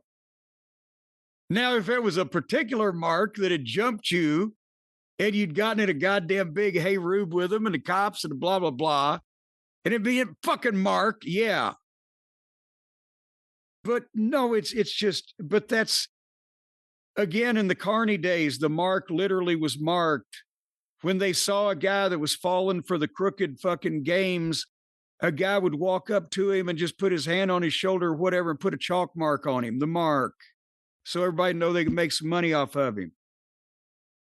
But later on, as many things did, they evolved from the carnival into wrestling, but those are the marks. It's not like those are the heinous sub-underground dwellers that must be exterminated. What the fuck is going on? So it's not that bad of a cuss word, but basically you can be a mark for anything. If you're a fan of it, it depends on the usage of the word. And smart mark just means that you're a fan who got smart or thinks he's smart. Because there's a difference between being a smart mark and actually being smart to the wrestling business. But again, some of the people in the wrestling business ain't smart to it. So there's levels to this shit, as the kids say. And what about fans calling other fans? Because we see that sometimes if a fight breaks out in a Cult of Cornette Facebook group or something, all of a sudden it's, you're such a mark, or they'll use it in an even worse way. And it's like, I hate to say it, but you are too, and we all are. So... Well, and also the fans use the word mark in a more pejorative fashion. There's a word for you, kids. Than anybody in the business ever used it about the fans to begin with. So you mark. What does that mean? I don't know what it means to them. The first person I heard who ever said it differently, and this is early on, Brian Hildebrand, I remember someone said it around him at Fan Week. And his response was, well, I'm a mark. That's why I'm doing this. I'm a mark for all this. And that's when it registered to me that some of the fans were using it to other fans as an insult, but it really isn't. But it was much more of an insult. At least, back in the fucking 30s and 40s, I don't know what it was in the fucking wrestling business. I'm not speaking from experience there, but the modern day use of it has been way overblown. But in the carnivals, it was much more of an insult because the carnies didn't get paid on the fucking house. They didn't care how many people were at the carnival. They just got paid on whoever they could sucker into their fucking particular fucking gig they were running. So they hated the people and they wanted to separate them from their money as much as possible. And one night, Ken Wayne had taken his girlfriend in Memphis 40 years ago to a county fair that he was working at. And they got there early, set the ring up, and went around to play the games and do the bullshit, right? Just for a few minutes. And she wanted to shoot the water at the clown's mouth or whatever it was. And he said, okay, we'll do that. And he heard one of the because they looked like two fucking people who went to the fair, right? He heard one of the guys behind the counter say to the other guy, Lizuk at this Fizuk and Mizark. And he fucking put his goddamn clown pistol down and said, hey, fuck you, pal. I ain't no fucking Mark. And they went, oh, shit. Goddamn, the code was broken. And there you go. So you have to be on the lookout. You have to be on the lookout for those marks. Of course, Jim. Yes. You also have to be on the lookout for your animals. You have to make sure that you're feeding your pet the right thing. You have to make sure that your dog has the right food. And we have human-grade food because we are indeed humans. We are the human animal, you, and you. Yes. But we need to make sure that Fido, Spot, Swami, whoever it may be, have food that they will like, and we have found a solution, our friends, Sundays for Dogs. Boy, I thought it was going to take you till Sunday to get there, to be honest with you. But let me just say this. Whether or not you want to feed your dog just crap is up to you, but why would you? The poor little fur baby, the little poochie. There's a bunch of the dog food out there that's easy to store and easy to serve, but it also contains a variety of things that you wouldn't feed to a dog, except you are. Think about that. And, sometimes if you want the fresh and healthy food, it's not easy to store and serve. Hence why you're doing the easy to store and serve stuff instead of the fresh and healthy stuff. And there's poor little Poochie going, Jesus Christ, I'm eating crap. But you don't have to choose anymore between those one things and the other things thanks to Sundays for Dogs, because they have created food founded by a veterinarian and mother. It still does not say whether she is a mother of an actual baby or a fur baby, but actually, they ought to be eating the same thing anyway. If you've got a kids under 3 or 4, I'd suggest give them a taste of this too. It may save you some money in the long run. But nevertheless, Dr. Tori Waxman got tired of seeing the so-called premium dog food full of fillers and synthetics, and there was asbestos and all kinds of polyurethane and all kinds of polyester. Your dog was eating a leisure suit every year. Did you see that study, Brian? A leisure suit full of polyester every year. I have not seen in off-brand dog food. I suspect this study may not be a legitimate study. I've not seen anything about this. I looked at it for a long time and stared at it, so it was legitimate. So she designed Sundays for Dogs, which is air-dried real food made in a human-grade kitchen using the same ingredients and care you'd use to cook for yourself and your family. That's why I say, if the baby's crying at night, just put a little of this in milk and fucking let them have at it. Every bite of Sundays is clean and made from real meat, fruits, and veggies with no kibble, no weird ingredients you can't pronounce like furfumfa and zervigadin, and no fillers. And compared to kibble or other brands out there, Sundays invest 50 times more in its ingredients to ensure the premium quality. Because your puppy or little old, not puppy, but older dog, your adult dog is what I'm trying to say, whether they're a kid or not, they deserve food made with care. Filet mignon, bacon-wrapped scallops, lobster thermidor. No freezers, mess, and just nutrient-rich, clean food. That's what we're talking about. Yes. Just scoop it out and stuff it in a bowl and let them eat it. That part, parts of that part, there are elements that are, in fact, true. What we could say is Sundays for Dogs is very popular with dogs. Yes. I tested it out here. Swami Loves when I go for that big yellow cereal box and I pour a bunch of Sundays for Dogs in the bowl. And then I usually get some on the floor too. And I don't feel I have to pick it up because I know he'll eat it up because it's delicious. Because he's going to. And that's right. And that's why Suzanne the other night, in the middle of the night, getting a snack, came down in the dark and got that cereal box and never noticed the difference, and you're not going to say a word about it. But that's not what happened. We don't keep them in the same cabinet, for the record. We separate the animal food from Well, no, but see, this is human-grade food. Well, it doesn't mean you keep it with your corn pops. It means you keep it in a human-grade way. Well, what are you doing feeding Swami corn pops? I'm not. That's the other cereal in a yellow box. If you come down in the middle of the night and you're grabbing a yellow box, it could be corn pops. It could be Sundays for Dogs. Well, you ought to keep those in separate locations. Folks, anything that you can imagine that your puppy would like to have is all contained right in Sundays for Dogs. They'll have better mood, more energy, no eye boogers, better poop. You're going to increase the quality, and you're going to be sniffing every day, and you'll notice the difference. They even give you the instructions on how to take a culture and put it in a slide and go ahead and put it under your nose and get a good snort of it every day. And you're going to notice day to day the complete improvement in the smell of Poochie's poop. Make the switch to Sundays. Go right now to sundaysfordogs.com. That's a long one there, but sundaysfordogs.com/JCE50. And you're going to get 50% off your first order. That's a code JCE50. You can use that at checkout. 50% off your first order. The pup's eating for half price. So I haven't seen a deal like that in a dog's age.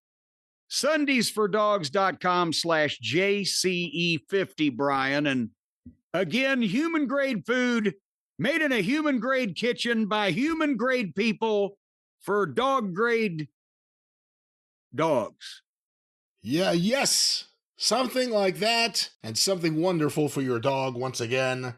Sundaysfordogs.com/JCE50. Get 50% off your first order. But Jim, let's try to get this mouse to work. There we go. Woof. Bow.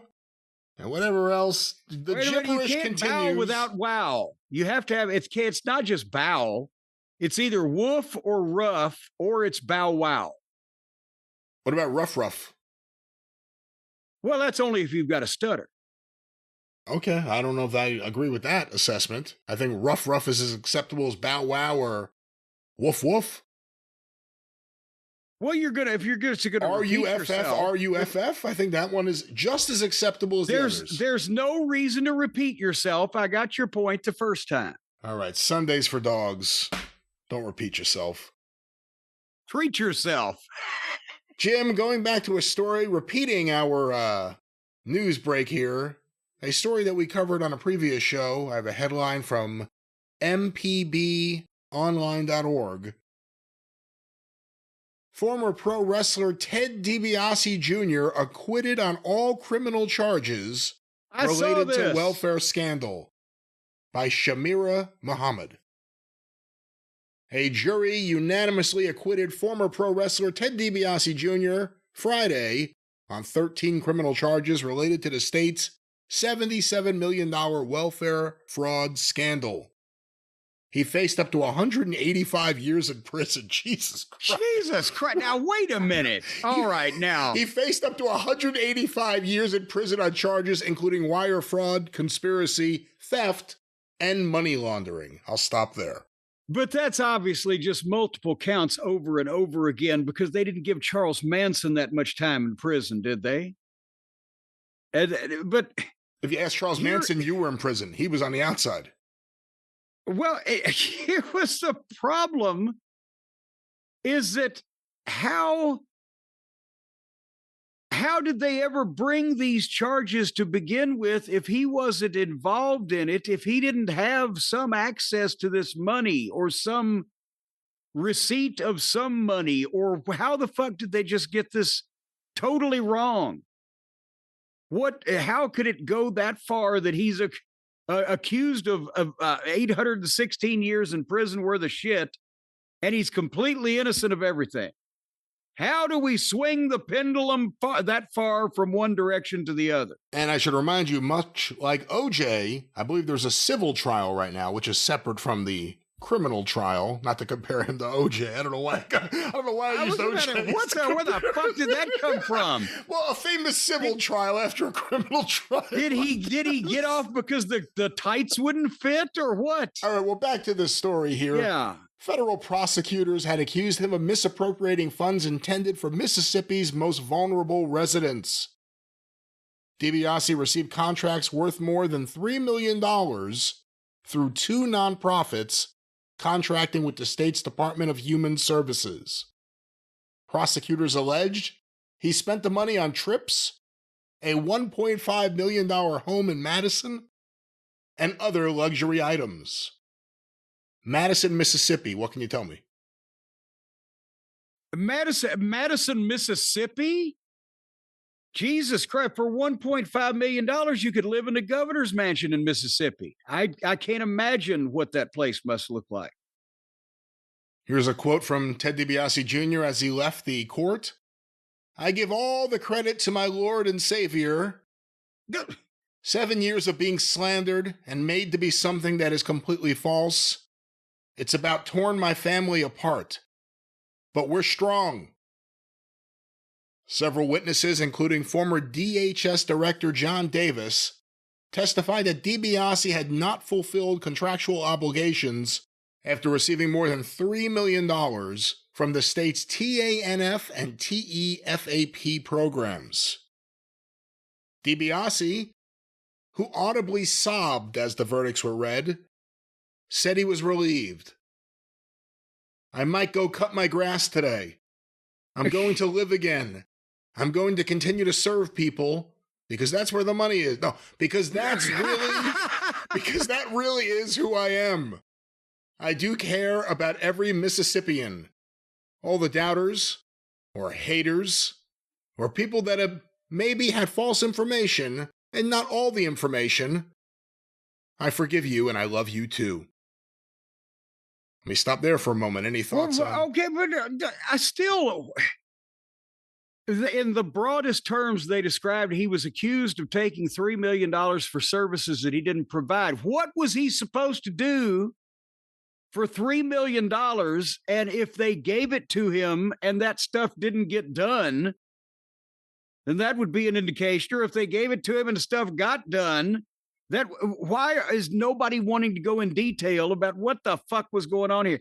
And here's another thing. Google, Brian, if you will, the average home price in the state of Mississippi.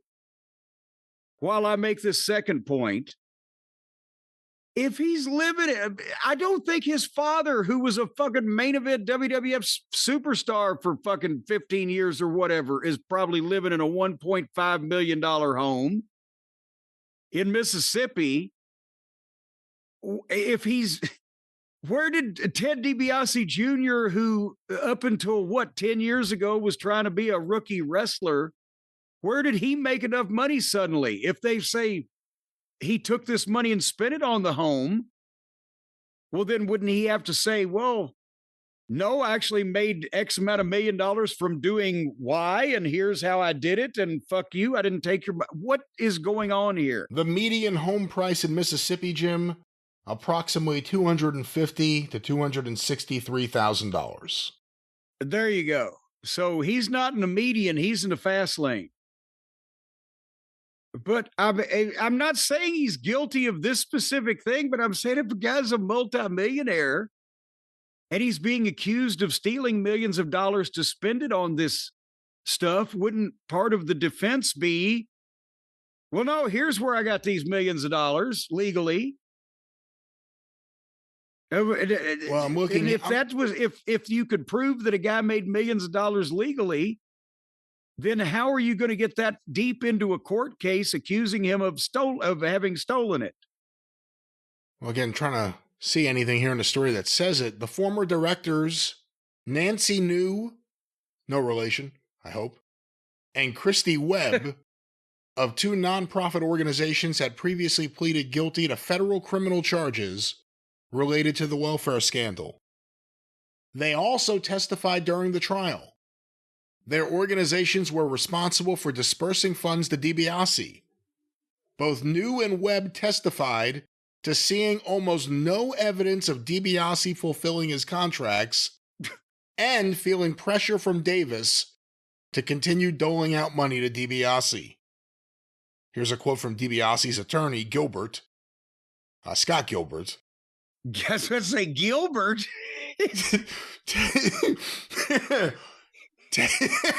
God damn you. Teddy, just talk to my lawyer, Gilbert. Teddy trusted those folks to guide them in the right direction. Unfortunately, it got him into a difficult spot. I'm sure there were plenty of things Teddy would do differently now if he had the chance to do it again. He would have bought a $3 million house because he realized he would have kept it. U.S. District Judge Carlton Reeves also cleared DiBiase of any obligations related to his bond. Once again, here's Gilbert. For 6 years of his life, he's been unemployable. He's been unable to do anything at all to help support and take care of his family. Today, that comes to an end. Okay, for 6 fucking years, he has been unemployable and been able to do nothing to support. What was his bank account statement reading when they started this fiasco? How has this been possible? How could prosecutors make that big a mistake? How could this guy have made millions of dollars for doing whatever the fuck it is he's supposed to do? But he couldn't account for it enough before they brought him to fucking court and spent 6 years putting him through this? What the fuck is going on here? And finally, we have a statement from the state auditor, Shad White. While I'm disappointed in the result of the trial, nothing changes the fact that 7 people have already pleaded guilty to state or federal charges because of the welfare scandal. My hope now is that the state's lawyers will be able to recover as much of the misspent money as possible in civil court, so hardworking taxpayers could see some accountability for what happened here. And there it is. It sounds to me like everybody else pleaded guilty and they said, okay, fuck it, you're done. And he said, fuck you. I wasn't even there. And I hired a lawyer and he got off. He got off with the criminal. Now it's time for the civil trial, which again is a different animal altogether. And he's going to have to show, I presume, where he got the money for that house and where all this money went. But the headline. And why do they always say civil court when it's never civil? It's quite contentious. Well, the headline, Ted DiBiase Jr., or Teddy, as his attorney calls him, has been acquitted of criminal charges related to the welfare scandal. We will stay on top of this story and follow any of the further breaking things. I know his brother was also involved in this, and the other guy was telling them that he would die for them and that he loved them and needed to be with them. And we'll see what happens, ladies and gentlemen. Ooh.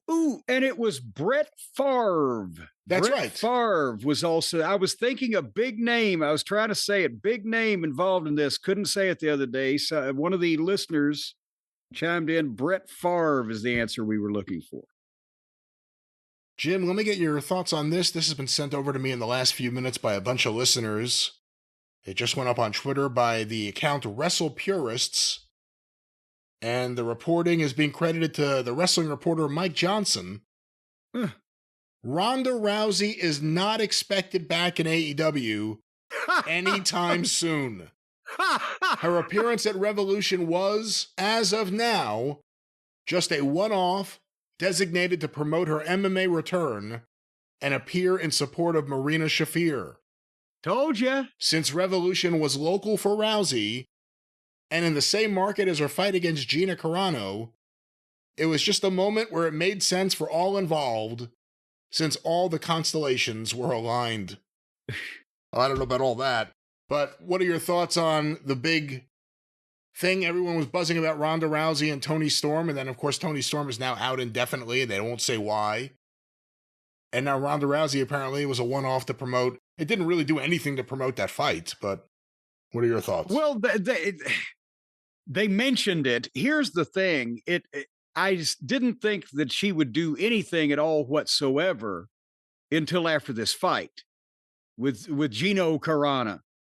And then who knows if Tony's willing to pay millions of dollars and she can play with her friend, then that may be something. But that's basically why she probably was doing it for Marina as a favor and was able to sell it to her boxing promoters as this is an appearance I can make with no physicality that can promote the fight. So they allowed it. And of course, Tony Khan jumped at the thought of having a surprise Ronda Rousey on his pay-per-view. So they did it.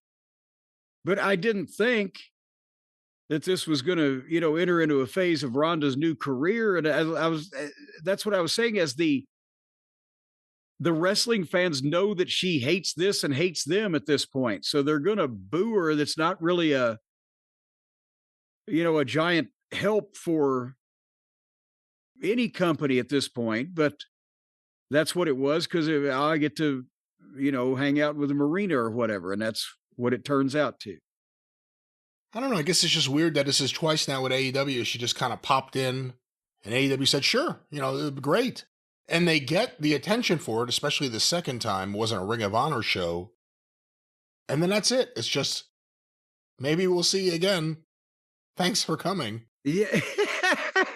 You don't really get our door is always open. You don't get to capitalize on that, is my point. There's nothing to build on. There's nothing. But with Tony's thinking, oh my God, it's Ronda Rousey. It's a moment. It's a thing that people will talk about. He doesn't feel like he's being a doormat for any time that she wants to, grace them with her present.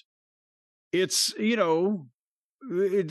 is a big deal. Ronda Rousey's a star and she's on my show, whatever she wants to. So he'll leave a light on for her. Do you think after that appearance, TKO contacted her? Not like in a negative way, like, how dare you, but like, hey, are you interested in doing anything? Did you sign a contract? Do you think anyone contacted her?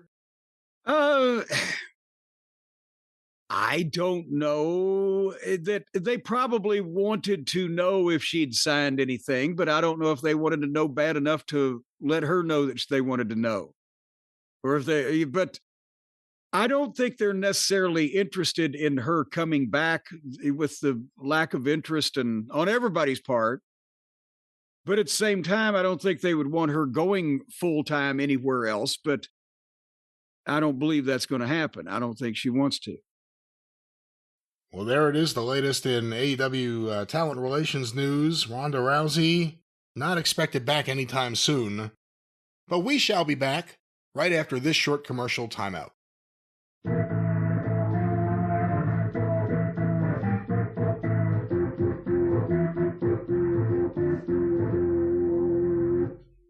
All right, Jim, you know what that means? There's more action here on the show. That means it was longer than the introduction. Jim, I have here a bunch of the latest retro wrestling figures and wrestling collectibles that have recently come out from some of the finest independent toy makers and collectible makers. I don't know if we're allowed to call them toys. Around. Why don't we start with some PowerTown news? I heard there was some news from, won't you take me to PowerTown? Well, it has gone around that apparently Greg Gagne and Magnum TA, Terry Allen, have been removed from the PowerTown website. Uh-oh. Not just as members of the team, but any historical information about who founded the company. It is now one person listed as founding the company. They have been scrubbed? Steve Rosenthal is now the main person, as we have thought. And apparently Greg Gagne and Magnum TA, for one reason or another, are not there. Here we have a couple messages that people sent us. Let me go first to someone named Scott Lone, posted on social media. I received a message from Magnum TA this afternoon. I reached out to him to find out when my order was going to ship. And if it wasn't going to be anytime soon, I'd respectfully request a refund for my outstanding orders.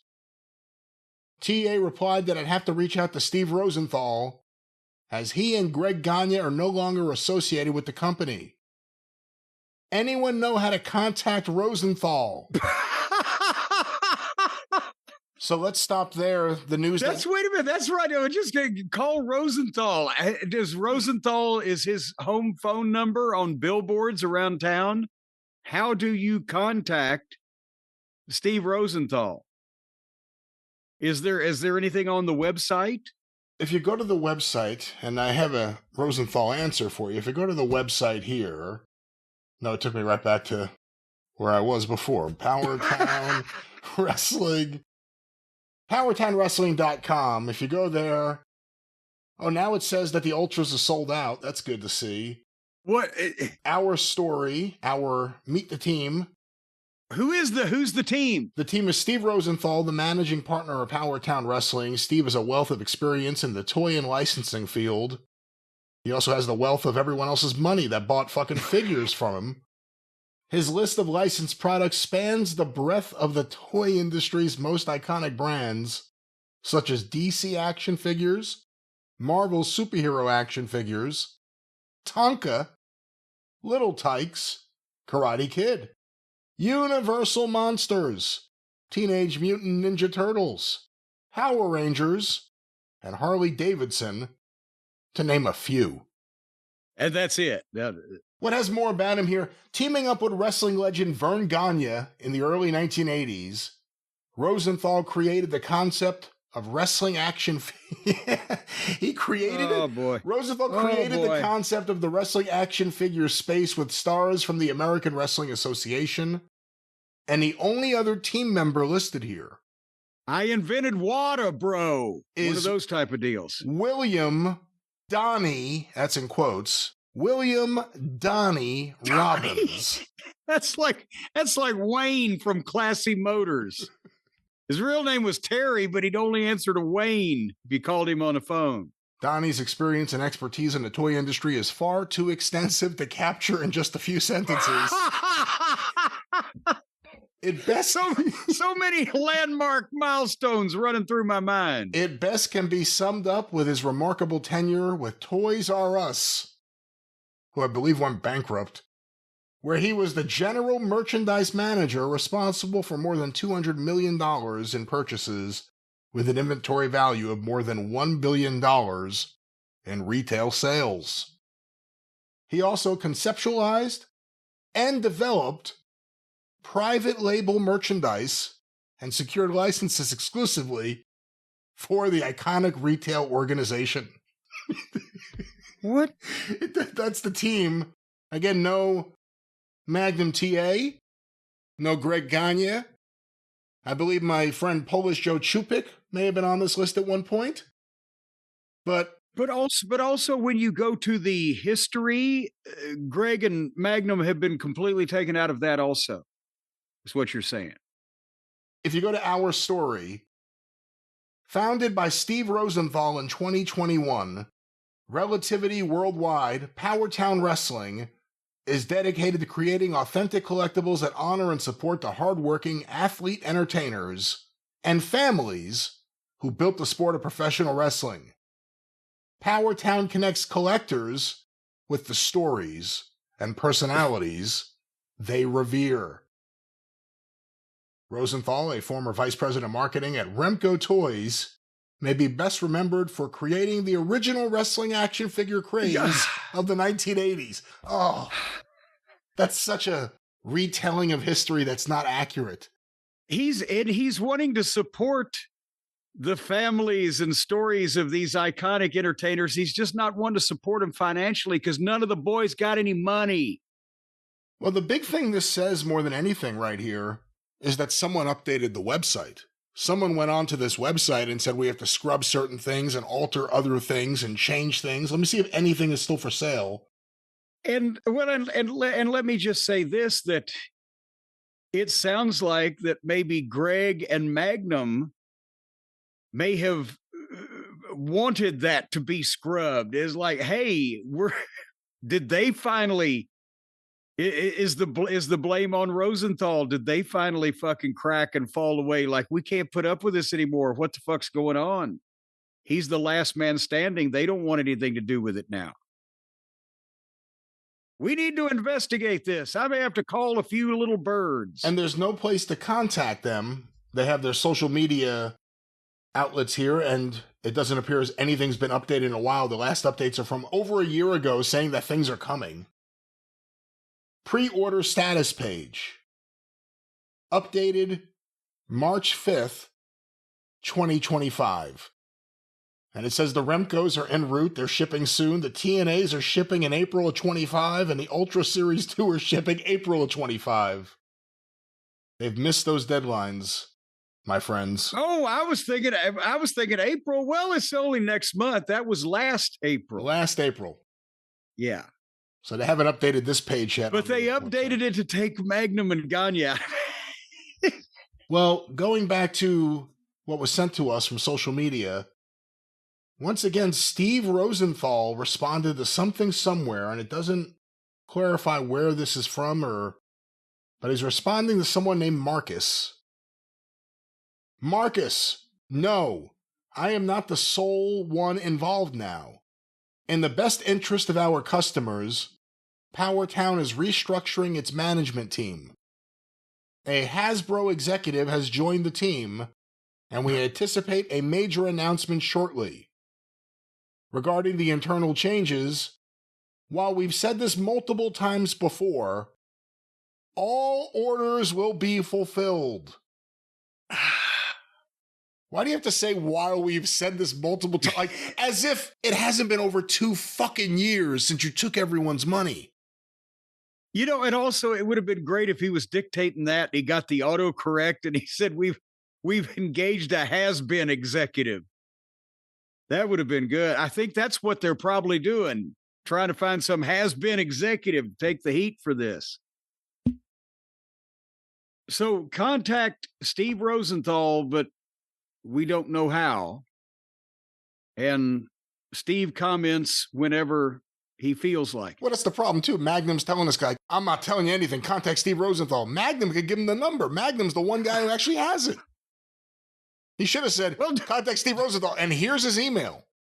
I'm just wondering, do you think Steve Rosenthal has changed his number if Magnum and Gagne are after him now? Remember, the last time we heard those two guys talk about Rosenthal was, leave Steve Rosenthal alone. He doesn't have time for all this, or he has other things going on. Don't bother Steve.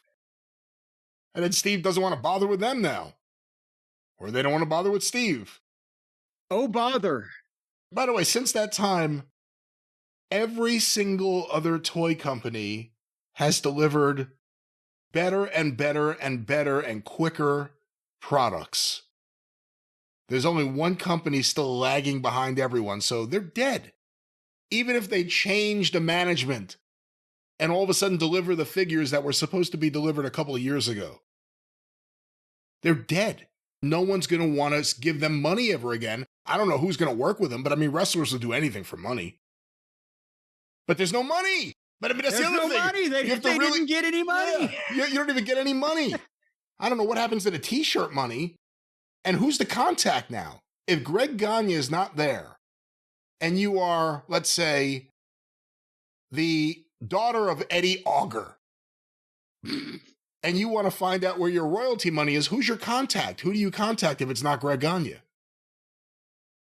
Mysteries abound, ladies and gentlemen. Yes, I'm speechless. We'll find out. We'll try to dig deeper into this and see if we get Steve's home number for everybody. Well, Jim, on the topic of retro figures, let's review some of the latest that have been put out by some of the finest independent toy makers out there. Let's start with, let me grab this. From Hastel Toys, the official Grapplers and Gimmicks line, there are 2 different Sergeant Slaughters. One is the 1992 babyface version, slightly chunkier than he was younger in his career, and he wears a camouflage shirt under his wrestling outfit to hide that a little bit. His last babyface run before his retirement.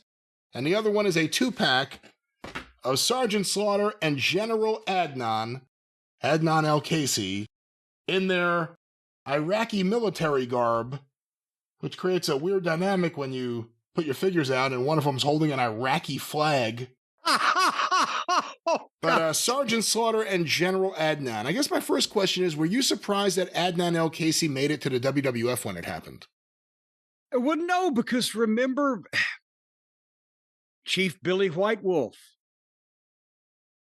Vince called the matches when he was a kid. He knew, and also they were always trying to get into that part of the world. And Adnan Casey, behind the scenes, had promoted major events in the past and had contacts where he could get stadium shows and shit like that.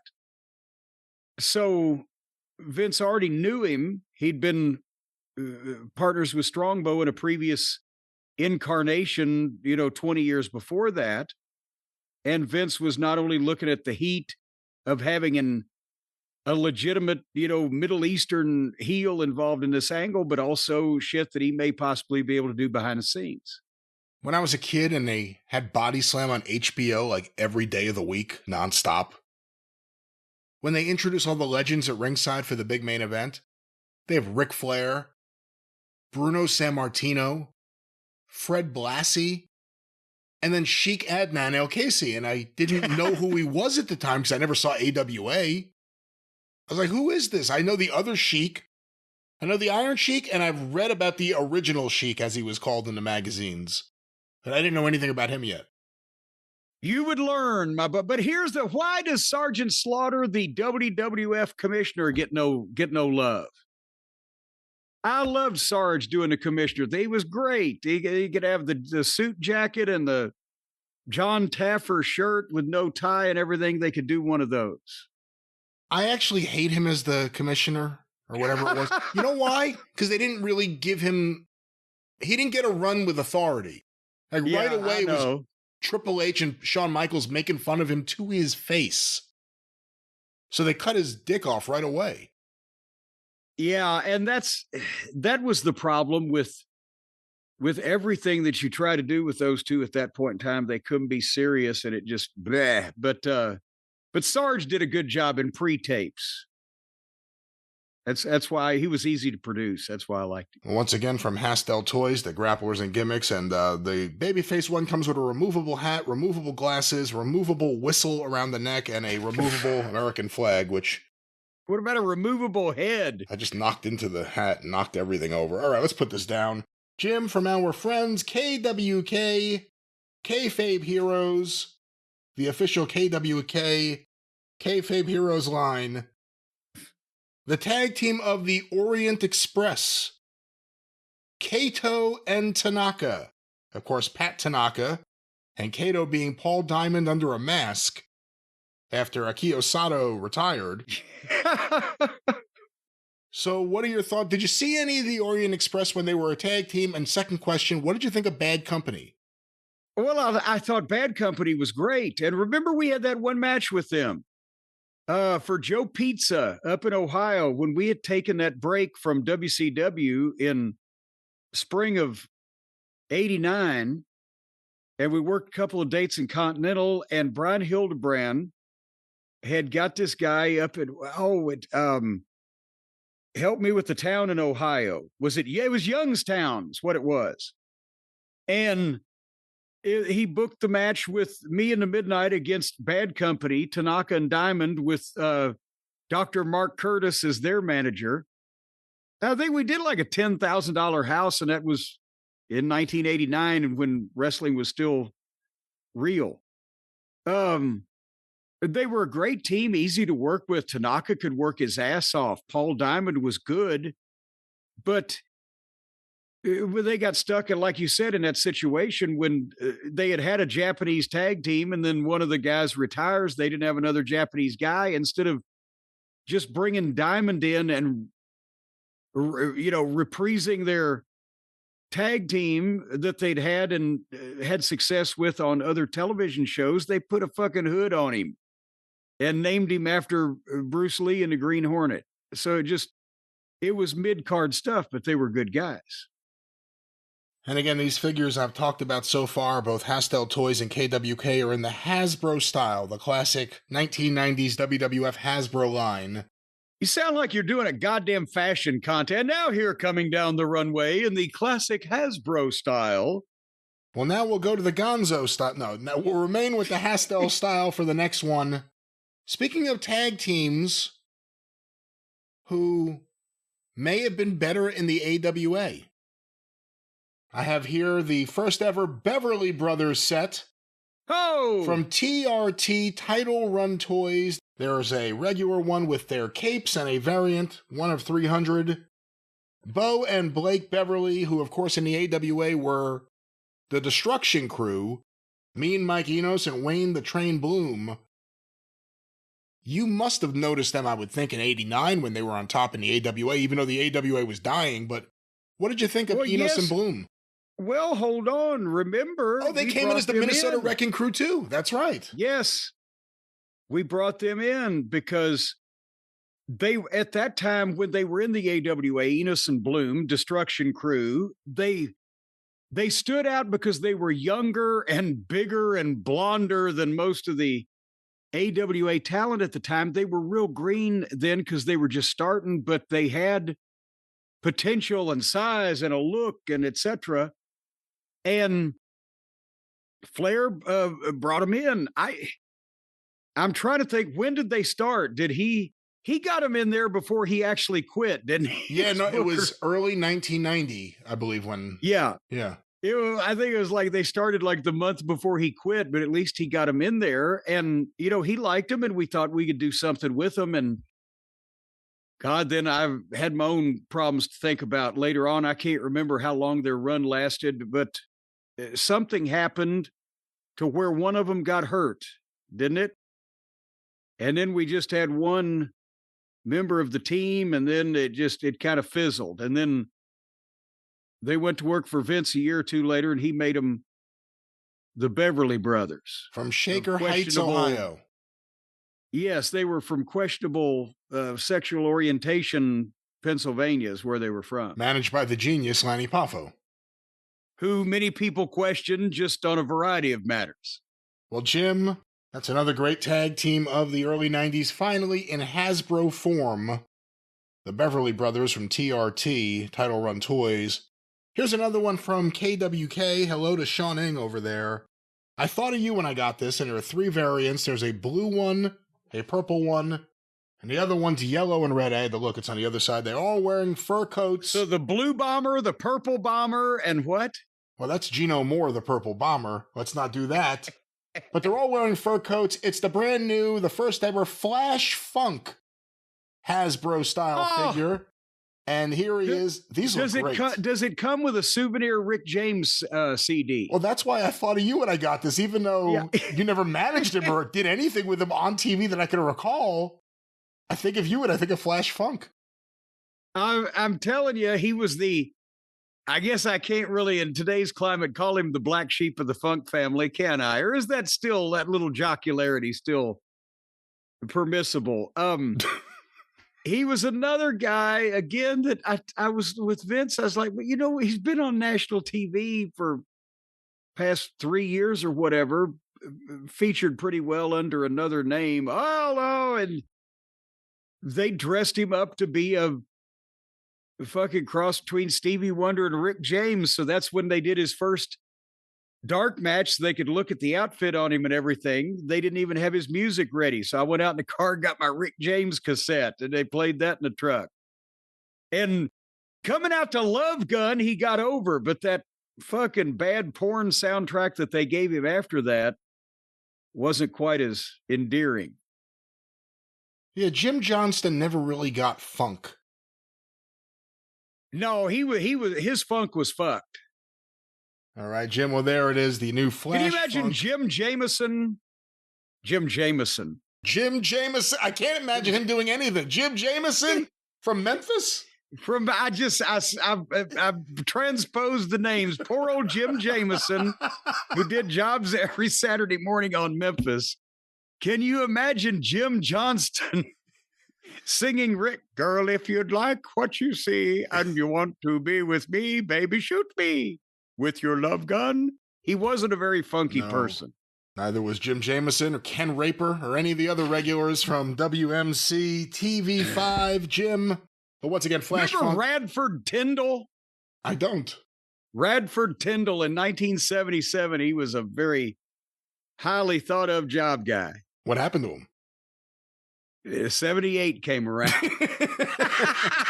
Well, once again, these Flash Funk figures, the hat's removable, the chain's removable, the crucifix. What about a giant dong? Is that removable also? There's no giant dong, but these are very nice. These came out really, really great. Couple more here, Jim. One of the best figures I've seen. I love this one. It says not a toy, not intended for children. It's an adult collectible, not a toy, but from our friends at Latuni, the Wrestling Giant series in the LJN 1980s rubber figure style. Macho Man Randy Savage from the toy commercial, holding open his cape, his robe. Well, it wasn't really a robe, it was a cape. And having all of his toy figures inside of it. This is a fucking masterpiece. So now there's toy figures inside the cape of the toy figure. Hanging off the toy figure, yes. Well, that's just incredible. That's like a coffee table book that turns into a coffee table. This is, again, this is a masterpiece. This is just so well done. From Latuni, I'm not going to plug him too much because it's going to be sold out any minute now. I already know that. Well, something like that. You can't expect it not to be. But great job, AJ and everyone over at Latuni. And finally, Jim, again, just winners all abound today. From Zombie Sailor, the long-awaited Pinnacle Collection. These were there, I guess for scale purposes, Mattel size WWF figures. And their first set is Brian Pillman, Jeff Jarrett, King Kong Bundy, and Abdullah the Butcher. I got the Brian Pillman right here. It comes with quite an exotic lineup there. I'm not sure if I'm detecting a theme, but all great names in their own right. I believe the theme is who can we get a license for? And that's the theme of Series 1. But these came out really, really great. The Brian Pillman is summer of 96. Brian Pillman comes with a cane, his weird glasses, a gun, crutches, and he's wearing his Rogue Horseman design shirt. This looks incredible. And when you squeeze it, it says, "Mother, no!" I don't know about that, but that's a story I won't be telling on the air, but it cracked me up. King Kong Bundy here, and you have the option to give him the 5 count. Now, this King Kong Bundy is interesting. WWE put out with Mattel their version of King Kong Bundy, and all this one, body-wise, is more like King Kong Bundy. The WWE one had no eyebrows. This is a King Kong Bundy with eyebrows. Do you think that's what killed his run in 95? Was the eyebrows? He didn't look the same coming back with eyebrows. Well, there was the original Bundy had that element of hairless kingpin type of fucking menace, right? Well, what the fuck? This guy sees he just ain't right. But then if you got eyebrows, you're a fat guy with eyebrows, aren't you? Well, it didn't work for him. I think when he looks more like a giant egg. Yes. I think that is kind of the classic King Kong Bundy look. If you see him in Dallas before he got the haircut, it doesn't look right. It's just like, what? Good Lord, yes. Well, remember, I was watching Georgia TV when they announced the pending arrival of 400-pound newcomer, 400-pound newcomer, Crippler Chris Canyon. A lot of alliteration there. That was his original name. And the hair, no, he looks like a goddamn giant stockbroker that's been, a parade float's been made of him. And at his most imposing and most, not popular, he was a heel, but when he was the most well-known in the 80s, no eyebrows. Completely hairless. He even shaved his balls. Well, when he added to the overall ambiance. But when he came back, he had eyebrows. He didn't look as imposing when all of a sudden he has these giant, thick, Bull Curry eyebrows. Yeah, and he quit shaving his balls, too. Well, this King Kong Bundy looks really good. I don't know anything about that, neither does Jim. You have the option to replace his hand and do the 5 count. What are your thoughts on the 5 count? I don't know what I want to do with Bundy's hand, whether I want to leave it in the package or have it give the 5-knuckle shuffle. 5 count, Jim. What are your thoughts on the 5 count? 5 count. Well, I can count to 5. Would you like to hear me? 1, 2, 3, 4, 5. Hey, your thoughts? Actually, you heard it. You heard about the kid that was in class in 2nd grade, right? And the teacher said, "Little Johnny, what's 2 plus 2?" He held up his right hand 2 fingers. And he held up his left hand 2 fingers. He said 4. And she said, "Well, what's 3 plus 3?" He held up his right hand 3 fingers. He held up his left hand 3 fingers. He said 6. And she said, "Johnny, you're cheating. Put your hands in your pockets. Now, what's 5 plus 5? And he said, 11. Jim, once again, King Kong Bundy famously did a 5 count. It's something that distinguished him from other wrestlers, although he didn't do it when he beat SD Jones at WrestleMania in the quickest match they said ever. But what are your thoughts on that 5 count? The safe for home listening 5 count. I like the 5 count. Well, it was a good heel move. Because he beat the guy not just for a 3 count like everybody else, but the big 5 count. He made the referee go, "No, 2 more." He wouldn't get up. And the guy underneath him was like, "Jesus Christ, hurry up and count. Get him off of me." Well, also part of that, this King Kong Bundy looks great. Also part of the Pinnacle set is Jeff Jarrett. I'd say 1995 Jeff Jarrett, Double J era with his hat and all his other stuff. And then another one that looks great, Abdullah the Butcher. You could have his fork in his mouth, or you could have him hold the fork. There's a bloody head where his tongue is sticking out. There's a headdress that he could come to the ring in.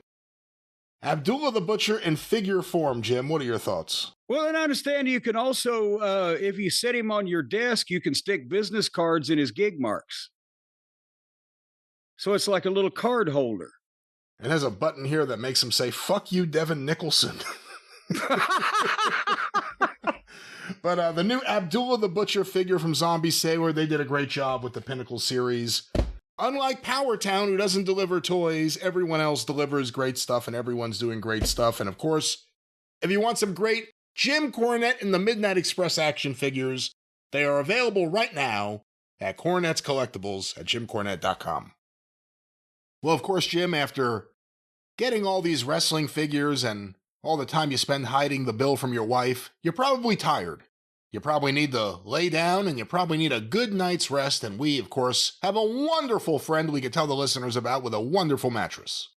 Or if your wife finds the bill, then you may need a soft place to land. Either way, ladies and gentlemen, the Helix Sleep mattress, I'm about to get another one because I have enjoyed my previous one so long that I've got like that Norman Bates kind of motherfucking groove in it where my favorite place I'm going for another one because I would not lay my weary bones down in anything other than a Helix mattress. The Helix Sleep Quiz matches you with the perfect mattress based on your personal preferences and sleep needs. How do you like to sleep? Your side, your back?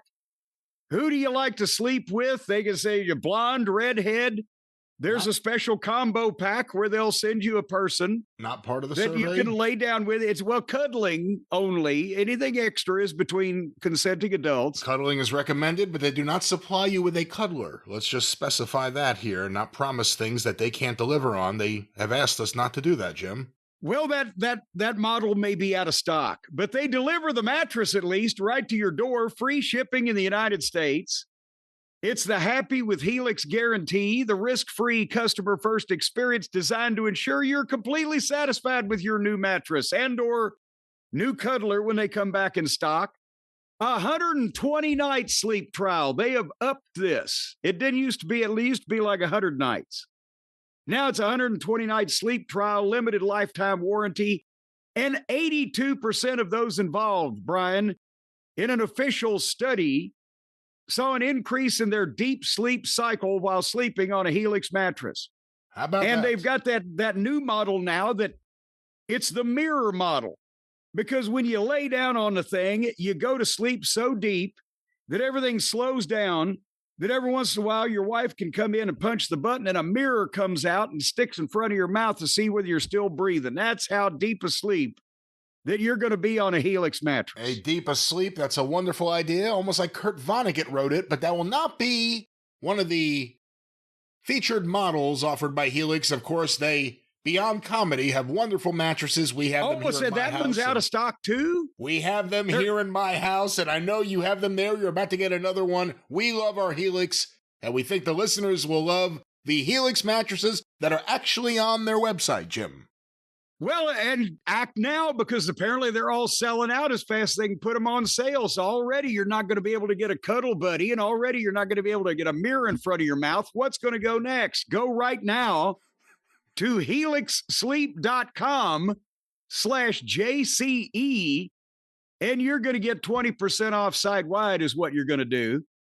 And that's exclusive for our dear Cult of Cornette members. But if you want to sleep the sleep of the comatose, helixsleep.com/JCE comes in a box right to your door. Open the box, poof it up. You'll want to add extra bedrooms to your house just so you can have extra Helix mattresses in it. Yeah, I approve of that statement. Yeah. That's right. So also get the contractor model, and it comes with a contractor God with a built-in... There's no contractor model. Will you stop making up models? It's Helix Sleep. They have great models. The real ones are fantastic. helixsleep.com/JCE. And get started on that extra bedroom. That's right. That we can say one more time. helixsleep.com/JCE. But, Jim, before we get out of here this week, let's wake up and go back to something we started a couple weeks ago. A watch-along. We started with a review of your famous promo, early 93, WCW. And now we're going to have the watch-along of the corresponding match. Well, and that was, of course, the when the heavenly bodies in Smoky Mountain Wrestling invaded WCW. And as you said, we did do a review and listen along, or whatever you might say, of the promo that set everything up. And I want to make mention, here's a clarification on the audio situation, because that's the promo that TBS edited after Watts and I did it. And Watts was the only one who really knew what I was going to say, but he knew. And they went behind his back and didn't tell him they edited it, with about suing TBS and hating Jim Herd, etc. And the audio, the unedited audio is out there. I couldn't remember the chain of events, but basically the listeners have straightened me out. When it aired on TBS in the segment's entirety, the audio was muted on those particular incidents that we talked about. But when WCW sent me the tape to play on Smoky Mountain Wrestling, the audio was in there. However, because it was a 12-minute segment and we had left like 7 or 8 minutes to put it in a Down and Dirty with Dutch Mantel segment, our Smoky Mountain Wrestling clip was edited just for time. We cut out some of the, we tightened it up as best we could and still left the meaning. So in Smoky Mountain Wrestling television, you got the edited clip with the real audio. On WCW television, you got the unedited segment, but with audio lines muted. Is that clear? Yes, it's clear that you were lied to by WCW when they said that it was some sort of boom mic issue, that they didn't capture the audio. Yes. Well, yes.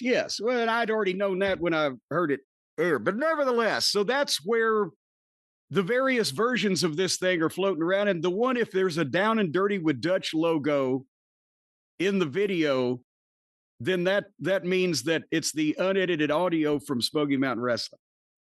But nevertheless, so what we did on that clip, which if you missed it, you want to go to YouTube and prep for this or whatever, it's what's it titled? Jim Cornette confronts Bill Watts, 1993 WCW, or? Jim Cornette reviews his 1993 WCW promo confronting Bill Watts. Something of that nature. And we had established that, look, everybody knew who we were. It had only been, if they'd been watching the WCW program for more than 2 years, they knew who the Rock and Roll Express was, and they knew who Jim Cornette and the Midnight Express was. They weren't up on Tom Pritchard and the team of the Heavenly Bodies yet, but they knew a lot of these people. And if we had just come out, if they'd have just announced, hey, Jim Cornette and Stan Lane are going to be back next week, and they got a new partner, and they're going to be with Bobby Eaton, and we're going to have a match with the Rock and Roll Express. And they gave it 20 minutes, and we had a great match. Everybody, wow, that was just swell. But that wouldn't have meant anything. And part of the deal of this was a business deal that I made with Bill Watts to show him that I could generate more revenue for his company than these goofy promotional videos that Turner Home Entertainment was doing for the pay-per-views. Remember the one where the midget blew up the boat and they went to the Antarctic to find Vader or whatever the fuck was going on? That was actually the specific one for the pay-per-view that you guys were technically building up here. Yes, and I the told White Castle him of we had, Fear. Yeah, but I told him when we had the meeting, I said, Turner Home Entertainment's been spending $50,000 on making these fucking stupid promotional videos for the wrestling pay-per-view that have nothing to do with wrestling and ain't drawing you a dime. For half of that, I will construct you and deliver you an angle that will boost the fucking buy rates of your pay-per-view and make the live event in Asheville, North Carolina more attractive. And that's what we did. The boys all got $1,000 a piece for working the show, plus $200 for any TV tapings they made, which was, now that we had established that, again, the thought was a couple of times a year, maybe we do something like a little crossover when I can construct something that might be of value to Watts. And it gets my guys more payoffs and TV exposure, and that causes more people to want to come to work to Smoky Mountain Wrestling. And as well, it gives him access to other talent that he doesn't have to commit to in terms of a full-time contract and a weekly salary when he's already got guys that he's paying too much money to. So that was the idea. So the boys get paid, and Smoky Mountain Wrestling gets $25,000 basically for my fucking angle, for the cooperation of the company, for all the necessary video and et cetera, because he knew we had bills to pay. And we're trying to do a little deal where everybody gets a little something out of this. So we did the interview to reestablish everyone, even if you know who they are, where they've been lately. We set up what our why we left, why we've come back now, what our grievance is, who we're and what we're mad about, and what we intend to do about it. God damn it. And then Bill Watts, as a representative of WCW, has come out and rebutted all this and say, you know what, if you guys want to settle this thing, well, there's a ring. We can do it right here, right now. Now, at that point, again, we've got a 12-minute segment, and 5 or 6 minutes has been setting this thing up and drawing the people into the story, which, as you've heard from the reaction from the people at Center Stage, they were fucking into it. And Brian, you were watching more at WCW at this point than I was. This was at a time where even the people at Center Stage were starting to nod off at some points, was it, to be quite honest, right? You look back and you see all these stars that are there, and you're like, it must have been great. And even when you watch it now, some of that stuff, it's better than maybe it felt at the time, but at the time it felt really stale. This is coming out of Halloween Havoc. Jake Roberts was in the main event, then he was gone. So now one of the main eventers, who was suddenly a main eventer for a couple months, right away he's gone.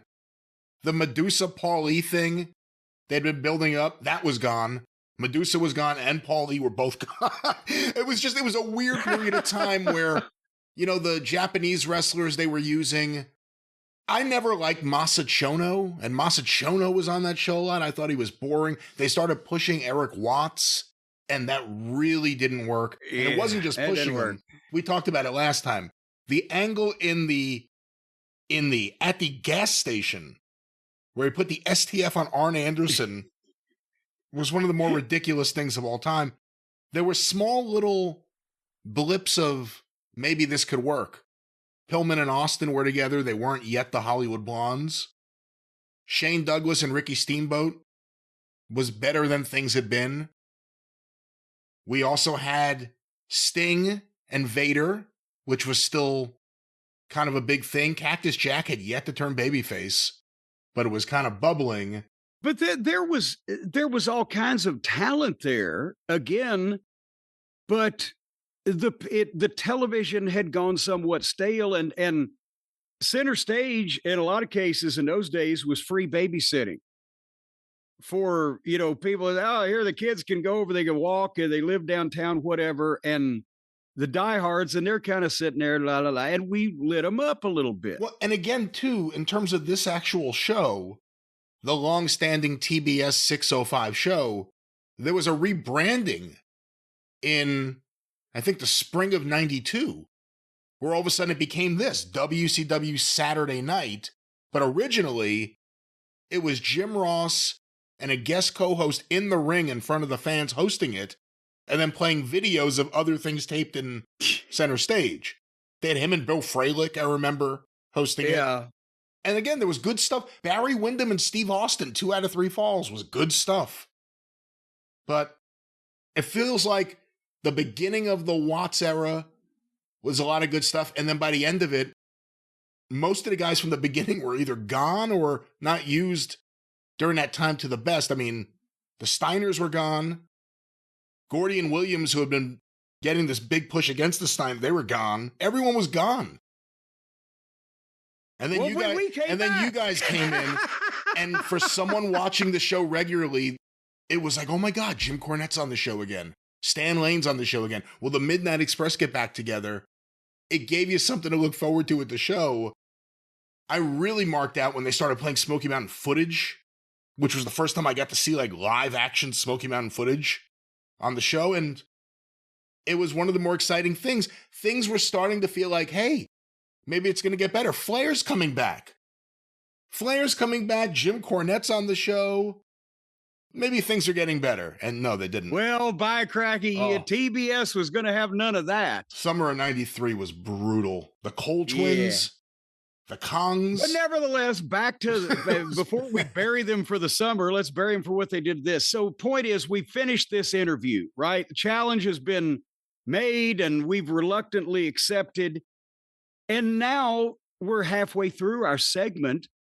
Again, we could have gone out there and had a 15 or 20 minute great match and us win or them win. And we've started and finished something in the same fucking TV. The idea was not to go out and have a great match. The idea was to go out and have what I used to call a movie trailer.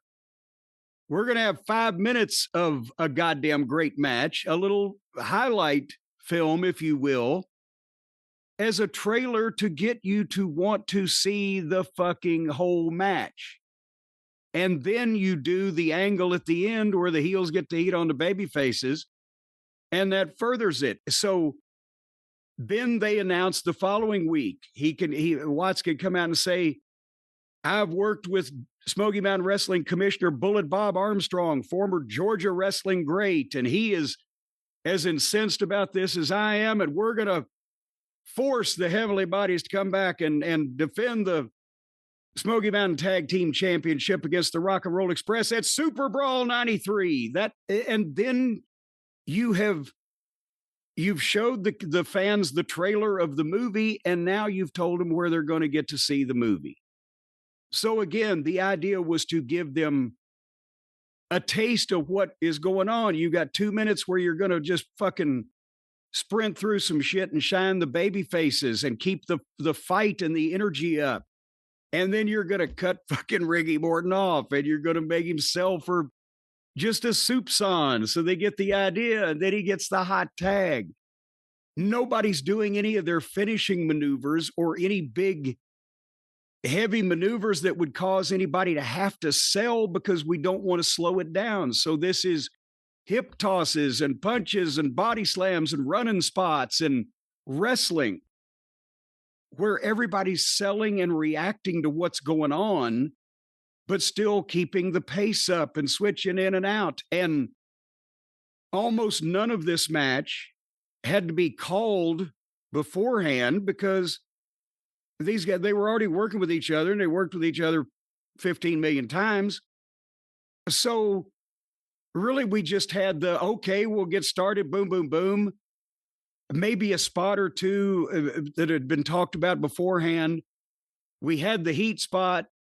And then on the finish, as soon as the Rock and Roll hit the double drop kick, there's panic mode. And that's where, goddamn, we have to cause the disqualification and start kicking the shit out of them and get the heat.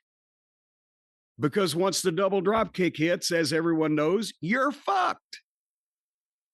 And then when the people are trying to come out and help them and we're playing King of the Hill, to be honest, the only part I didn't like about what aired was we were at our 12 minutes and my God, the guys are trying to get in the ring and save them and we're knocking them off. And they went to black. They went to break very quickly in that. I would have let it breathe a little longer and seen it. But Rob Van Dam, I believe, as a matter of fact, is one of the young job guys trying to get in and save Riggy and Robert. That's a little trivia note. He was Robbie V in WCW 93. And I think he's one of the people that gets whacked. But that's the idea, is that you go in and you keep the people up. You keep their fucking energy. You show them that the Rock and Roll Express still has it. And then you cheat and get Ricky down and try to do bad things to him until they're hooked into that. And then when Robert gets the tag, oh my God, thank God. And then you do your angle, and then they're ready to see they're ready to pay to see what used to be the house show and now is the pay-per-view, where they're going to get the whole match and what's going to happen and the title's on the line and a blah, blah, blah.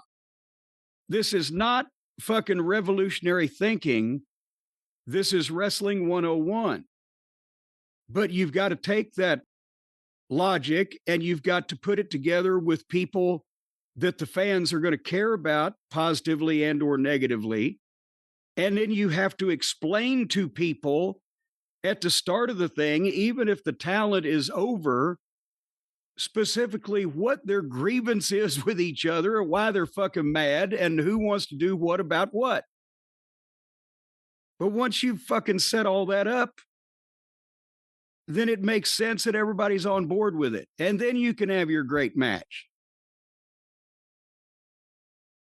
Is that, have I just had some kind of revelatory, moment for some of the younger genre fans these days where they just say, oh, let's have a great match? Well, it always goes back to the argument, what is a great match and what does it accomplish? The fans' reaction is certainly one of the big barometers you can look at, and they are as hot as can be here. The Rock and Roll Express hadn't been on this show in a few years, but the fans remembered him. They remembered you. Obviously, they knew Bobby. They remembered Stan. I don't know if they knew who the curly-haired guy was who was itching his head all the time, but that's why we told them. And that's why we refreshed everybody that may have just come along. Actually, they'd lost more viewers than they'd gained in the previous 2 years. But we refreshed everybody on what the fucking deal was so they'd all be up to speed. And now let's watch them fight. Well, now let's watch them fight. Let's start our watch along. And once again, Jim, the video on YouTube, the user who uploaded it, JSGTV, it is WCW Saturday Night, February 6, 1993, or as it is here officially, 02/06/1993. Full show 1080i. Good quality. We're not going to do what we usually have done in the past with a watch along where we all sync up at the bell ringing because action's already taking place. We're going to this video and we are going approximately 27 minutes and 29 seconds into the video. So once again, go to YouTube and look for this video, WCW Saturday Night 2/6/93 full show, 27 minutes and 29 seconds into it. This is right after one of the points where Jim was censored. And you hear Bill Watts reference Knoxville by saying, nobody knows and nobody cares. So we're pausing right after the word cares. Are you ready on your end, Jim? I am. My end is ready. So again, we're going to start with the tail end of the confrontation, and then we will go right into the ring with Jim calling the action. But I'll say one thing here. We've established that ring right out there is neutral ground. And I'll tell you, if you guys want to get your tails out there, we'll let you settle. Why don't you get in that ring and hook them out? We're not dressed. We don't have tights. We're not. What are you doing? Let's get a referee out here. Let's get a referee. Hey, we're not scared. We're not dressed. Let me tell you, don't let that hold you back. You're not dressed too well anyway. Why don't you get on in there? They're ready. And see, now the heels didn't expect this, and we're not quite so braggadocious now. But look at the people. We've talked them into it in 5 minutes. They're like, yeah. They've already got the rock and roll going. So now Stan's taking his watch off. Tom's glasses. Bobby's stripping down.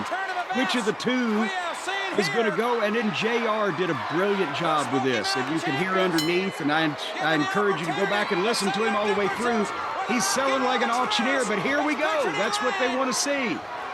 A fucking fight. But now, as I mentioned, these guys have been having so many matches for so long, they can go into these spots without having to call things, because if you're in the right place, they know what's coming up.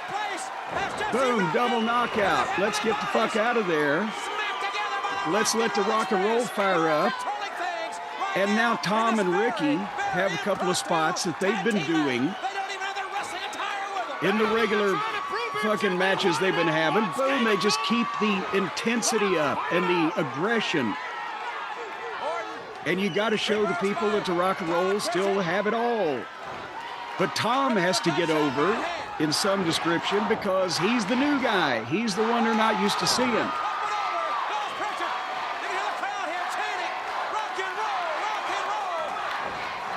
And again, Tom and Ricky used to love to do these cross-up spots. Nobody's taking any goddamn bumps through a table. You can react, and then keep moving. Now let's see some Rock and Roll Express teamwork. Boom. And Larry Zbyszko's on color also, and he's even wheezing. See now, Stan, same thing. They just go naturally right into all the shit that they normally fucking do. Nobody has to stand there and keep an eye out. Who shouldn't have had fucking tennis shoes on for that spot, but nevertheless. The old flying head scissors that no baby faces do anymore. Well, let's get a Hurricane Rana from Ricky. Everybody's in the right place. Nobody's falling all over each other's legs. Nobody's getting crossed up. They know where to go, where to feed, so that nobody gets in the way. People are cheering for everything. And that's about now, I believe I'm giving them a little fucking Iggy because of the time factor. I always kept a small watch on my wrist that I could keep track of so I knew what time we were on television and pay-per-view. So this is probably the last spot they're going to do before we cut him off. Oh, shit, he ducked. Wait a minute, what the fuck happened? Oh, my God. And now Bobby takes me out. Boom. They bumped Cornette. Okay, now we got to get some heat.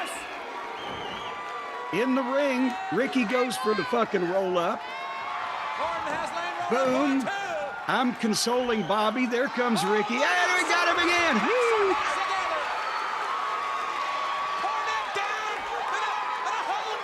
And here we go. Boom. Oh, I forgot we crossed it up second time. Where's he going?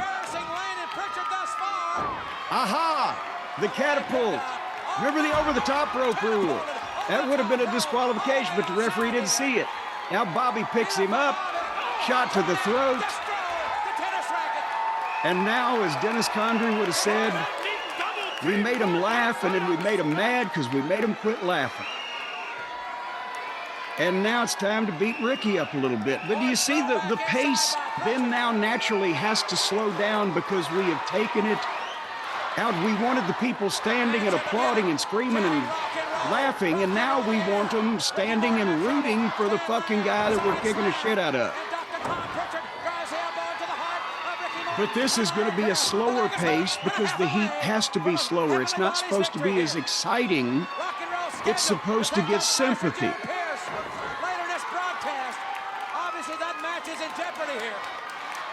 And again, here, since it's Stan and Tom, because that's the team we got to get over, they're showing some of their teamwork moves, but this is nothing that, anybody needs to goddamn lay dead over.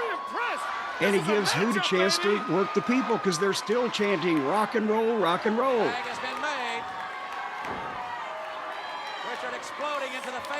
You guys have had the fans up the entire time. What are your thoughts on referee Randy Atkins? Randy that wasn't Randy. Was his last name Atkins? What was his name? God damn it. Now I haven't seen him in 35 years. He's a nice guy, is what my thoughts were. But back to the heels, the double fucking flying mare and a double throttle choke. That's a heel fucking move. Currently campaigning in the Smoky Mountain area. Boom, Stan. Showing he's actually motivated here. Mike Atkins, excuse me. Mike Atkins. That's what it is. Randy Anderson and Mike Atkins. Right. Okay. And Tom was trying to tell Stan something, and Ricky put the brakes on because he didn't get it. Here we go. Now it's time. Boom. For Ricky to have a little hope spot. Now listen to the people. Can he get it? Can he make the tag to Robert Gibson? Stan gets the tag, and Ricky, oh shit! And Hoot's halfway through the ropes when he gets the tag, but nevertheless. Nice little comeback. And boom, there we go. Old Mike Atkins almost saw the over the top, but he turned in the nick of time. But Ricky's still alive. And here we go. Double drop kick. Boom. There's the pop, and there's Bobby for the disqualification because we know Tom is dead. And now we're going to kick the shit out of these assholes. And listen to the people.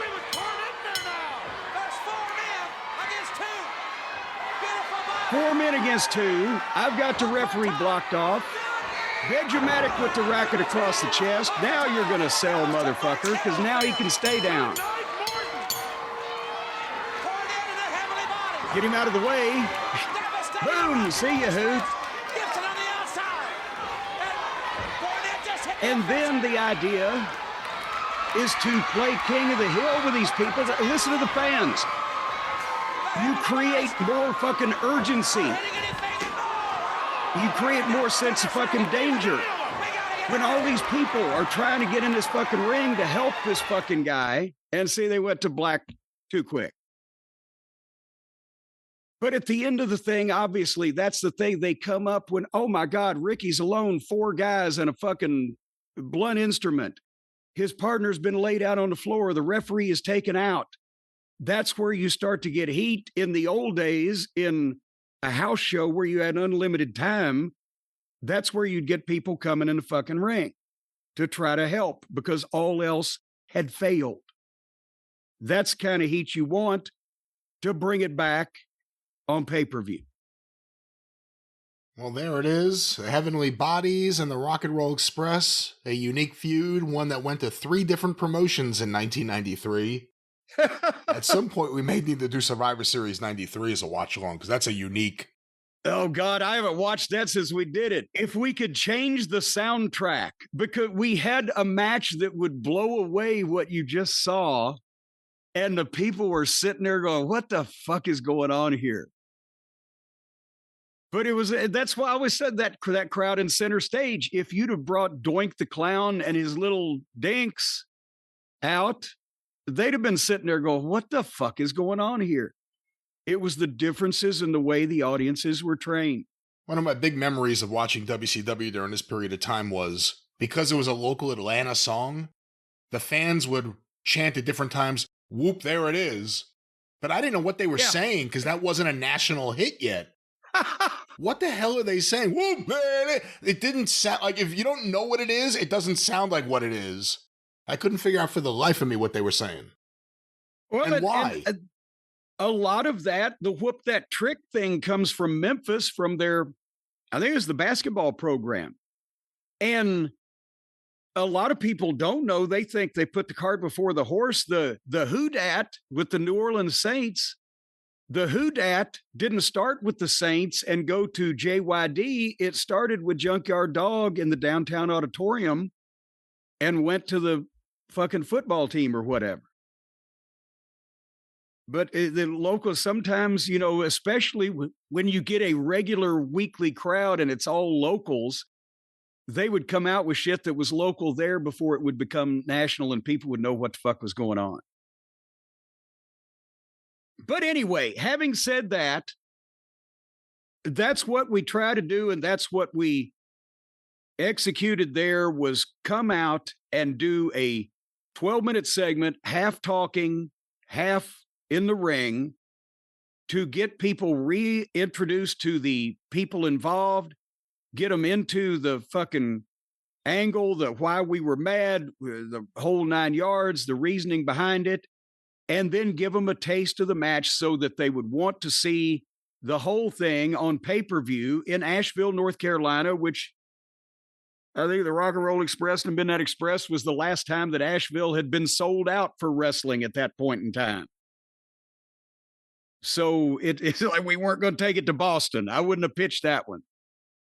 But if that is how you tailor, even if you've got the talent that might be interesting, or even if you've got, hey, I got a great angle in my mind, you have to have the talent with the proper angle to go to the proper venue where it makes fucking difference. That's all I'm saying. And that's all we're saying. With that, the drive-thru is closed.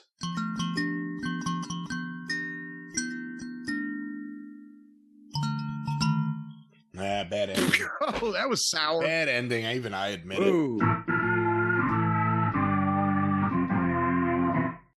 I don't know that you've upgraded anything. I was hoping to hit one note that sounded right. And it just one note. Just one. Just hit one note.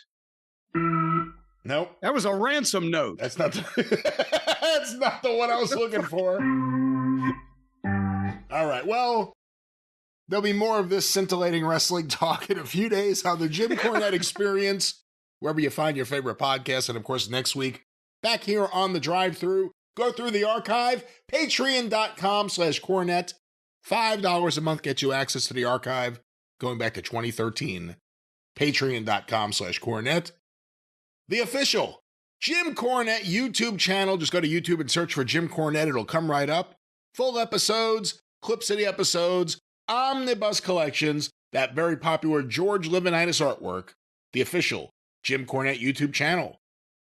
Cornette's Collectibles at JimCornette.com. What's going on, Jim? Go to JimCornette.com right now, click on Collectibles, and look at all the cool ring-worn and ring-used stuff that's going on sale on April 4th, JimCornette.com. At JimCornette.com, the drive-thru is brought to you by the Lofts of Stephen P. New. 877-50-STEVE. Get even with Stephen at newlawoffice.com. Listen to the wrestling news each and every day wherever you find your favorite podcasts.